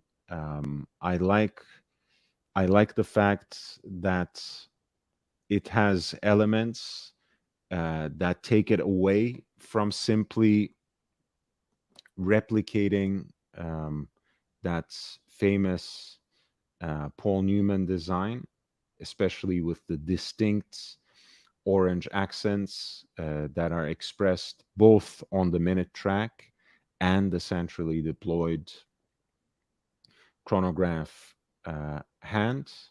And I want to also emphasize that this is a Mecha Quartz chronograph. So we are talking about a chronograph watch where the timekeeping, the main timekeeping functions are taken over by a quartz movement, whereas the chronograph runs on a mechanical system, so a hybrid movement, which in this case is the Seiko VK63A. And as you can see, one of those subdials is actually a 24-hour hand rather than, say, an hour counter. You have the continuous running seconds at 6 o'clock and a 60-minute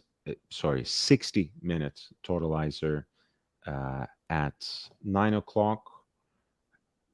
The watch comes in the 38 millimeter Chrono King case and can be ordered with a number of different bracelet and strap options. And I believe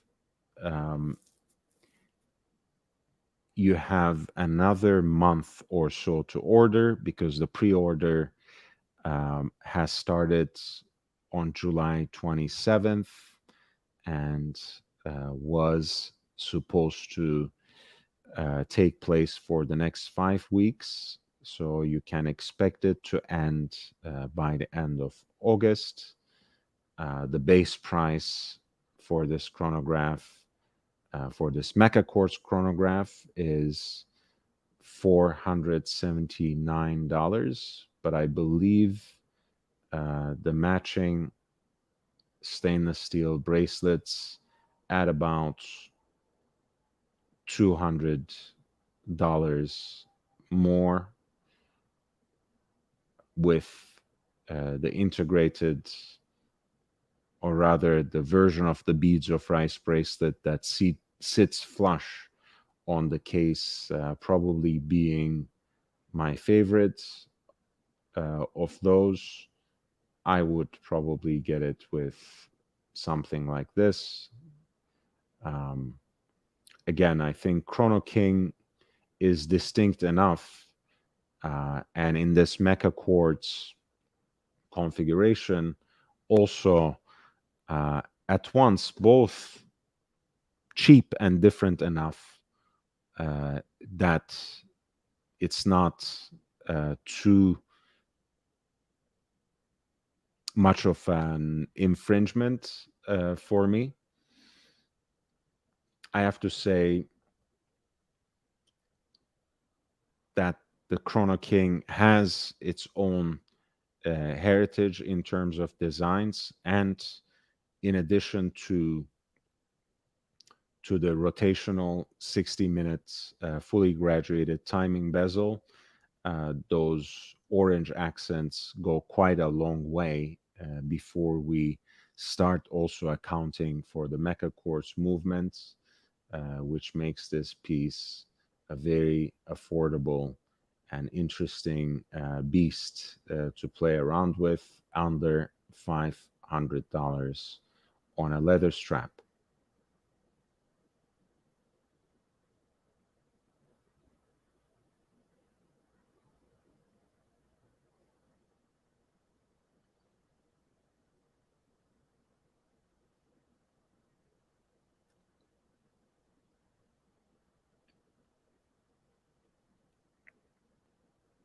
So that's an interesting option I wanted to share with you. There are a few more things. Let's see if, and feel free to bring up any other pieces that you want me to discuss. I didn't mean this particular episode to be so Swatch group focused, but I think it has somehow ended up being that way, because the next piece that I'm going to discuss is also a swatch piece, also a piece that kind of, not kind of, but that is built on that Powermatic 80 base. I'm talking about Mido's Commander Gradient. It is one of those cornerstones of Mido's lineup, and it has a pretty distinctive dial design.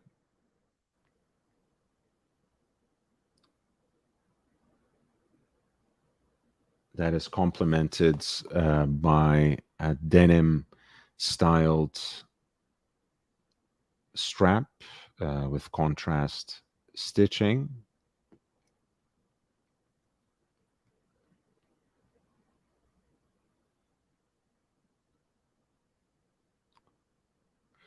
It has a sloping flange, so to speak, that has a kind of grain brushed finish, maybe like a slate gray color.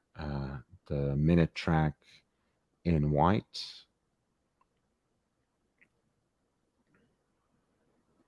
Of course, Super Luminova material for the loom.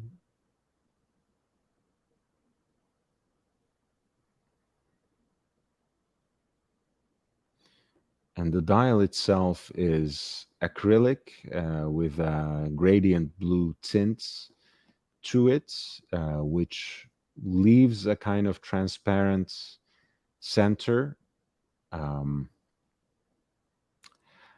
Look, I mean, I don't know honestly what I think about this increasing idea. We were at some point trying to resist the proliferation of exhibition casebacks, where they needn't be. Now it seems we get these different approaches, different attempts at producing a kind of exposed innards through the dial, a kind of open worked approach that doesn't show anything interesting. I mean, the most interesting thing that this particular dial exposes is really the date wheel. No one really cares about the brass wheels of a spruced up, and really not that spruced up ETA movement, right? The gears are nice, I guess, and again, I love the Powermatic 80 movement for the price point and for its performance, and overall for the fact that it is terribly generic, because that is actually something that works in its favor. It means your watch can be serviced by any halfway respectable watchmaker anywhere in the world, right? You don't always have to send these kinds of watches back to the manufacturer. And at any rate, that would, I would much rather that you use the local watchmaker both to support the kind of ecosystem that makes these kinds of that makes our hobby possible, really. That if we lose the watchmakers that we have locally in our neighborhoods, in our towns, in our cities, in our countries, we will be increasingly beholden to a watch industry that really has no mercy or consideration for the average consumer. But again, without getting distracted, I was simply saying that Powermatic 80 is great. I'm not sure if it necessarily deserves these kinds of treatments. I'm not sure what this is really about. The only interesting thing I see here is the date wheel. And of course, they couldn't have left it there. They also had to have an exhibition case back. That is the sign of the times. Otherwise, the watch looks a little edgy and somewhat interesting. I wish they didn't push it too far and included kind of the denim strap, which screams, I'm interesting, which is a little too desperate, I think. This watch would look much nicer, I think, on a simple, black or brown strap. But in either case, I think once again, at the price point, there's not much room for complaint. If you like the design, if that gradient dial, that particular approach to this Powermatic 80 caliber catches your fancy, I think you can't really go wrong. And once again, these are the kinds of watches that, unless you are trying to do a favor to your dealer, these are the kinds of watches that you should be getting at a discount, and sometimes even significant discount.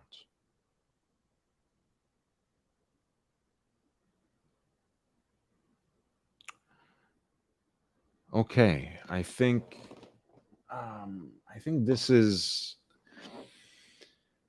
pretty much it for tonight. I would have liked to stay longer, but again, for the reasons I mentioned, I don't have much more energy. I hope, OP Jeff, that you got your answer for today when it comes to the whole TPG ordeal. But I'm actually going to address this more extensively and perhaps more concisely over the next few days. I might even bring someone in to talk about it with a very specific angle, but I'm not making any promises. And trust me, it won't be another gray market dealer with reality TV spin on doing these kinds of deals. I'm not sure how that helps with the situation at all. But ultimately, that is something I take extremely seriously and that I will go after. Again, today was a very strange day for me, so I'm not sure that I have the energy to stay on much longer, especially not on my own. But I appreciate that you have been here with me. Please hit the like button on the way out. The link is there if someone wants to jump on in the last minute while I'm closing up shop. Of course, you're always welcome. I want to thank Ali Reza and Jeremy Butcher for their generous contributions. That always helps. Thank you also for all the channel members who have participated in the chats, like Jean-Claude Beaver, like, of course, Jeremy Butcher and Ali as well. And finally, Bezos. I will be uploading another 3 videos for the members next Monday. There is going to be a new video made available for the general public in my particular approach to the market digest that I call Wealth Hunter, where I curate these specific selections to not only offer you value propositions on a day-to-day basis, but also educate you a little bit from a horological and historical perspective on these inertly valuable and collectible timepieces. So with that being said, I am going to sign off for the day. I appreciate all of you.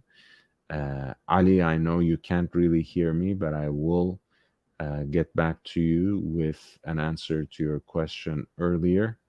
And I hope I can see more of you on the panel tomorrow. And thank you, Meech, for jumping on even with the connection difficulties. It is always appreciated.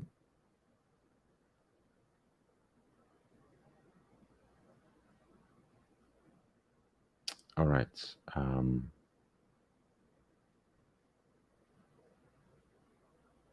Stay safe, stay healthy, wear your watches and enjoy them, and don't buy and sell from people who lean on fake personalities on their social media platforms. If you have any watches with Anthony Farrer, just report them stolen, take this guy to court. There's no waffling this situation anymore. It's indefensible, and it's certainly something that defines the entire space. Timepiece Gentleman is not an exception. He might not be the every dealer, but trust me, there are so many in the gray market dealer community that are exactly like him, who have business practices that are exactly like his, just perhaps on a smaller scale. Do not doubt it. We have to make sure that these people are entirely chased out of our communities, because they use these platforms, theirs and ours, for their own legitimation, for their own benefits, for their own self gratification and self aggrandizement. Please don't give these people any more airtime. Goodbye and good night. Take care. And Gandog, thank you. Thank you so much.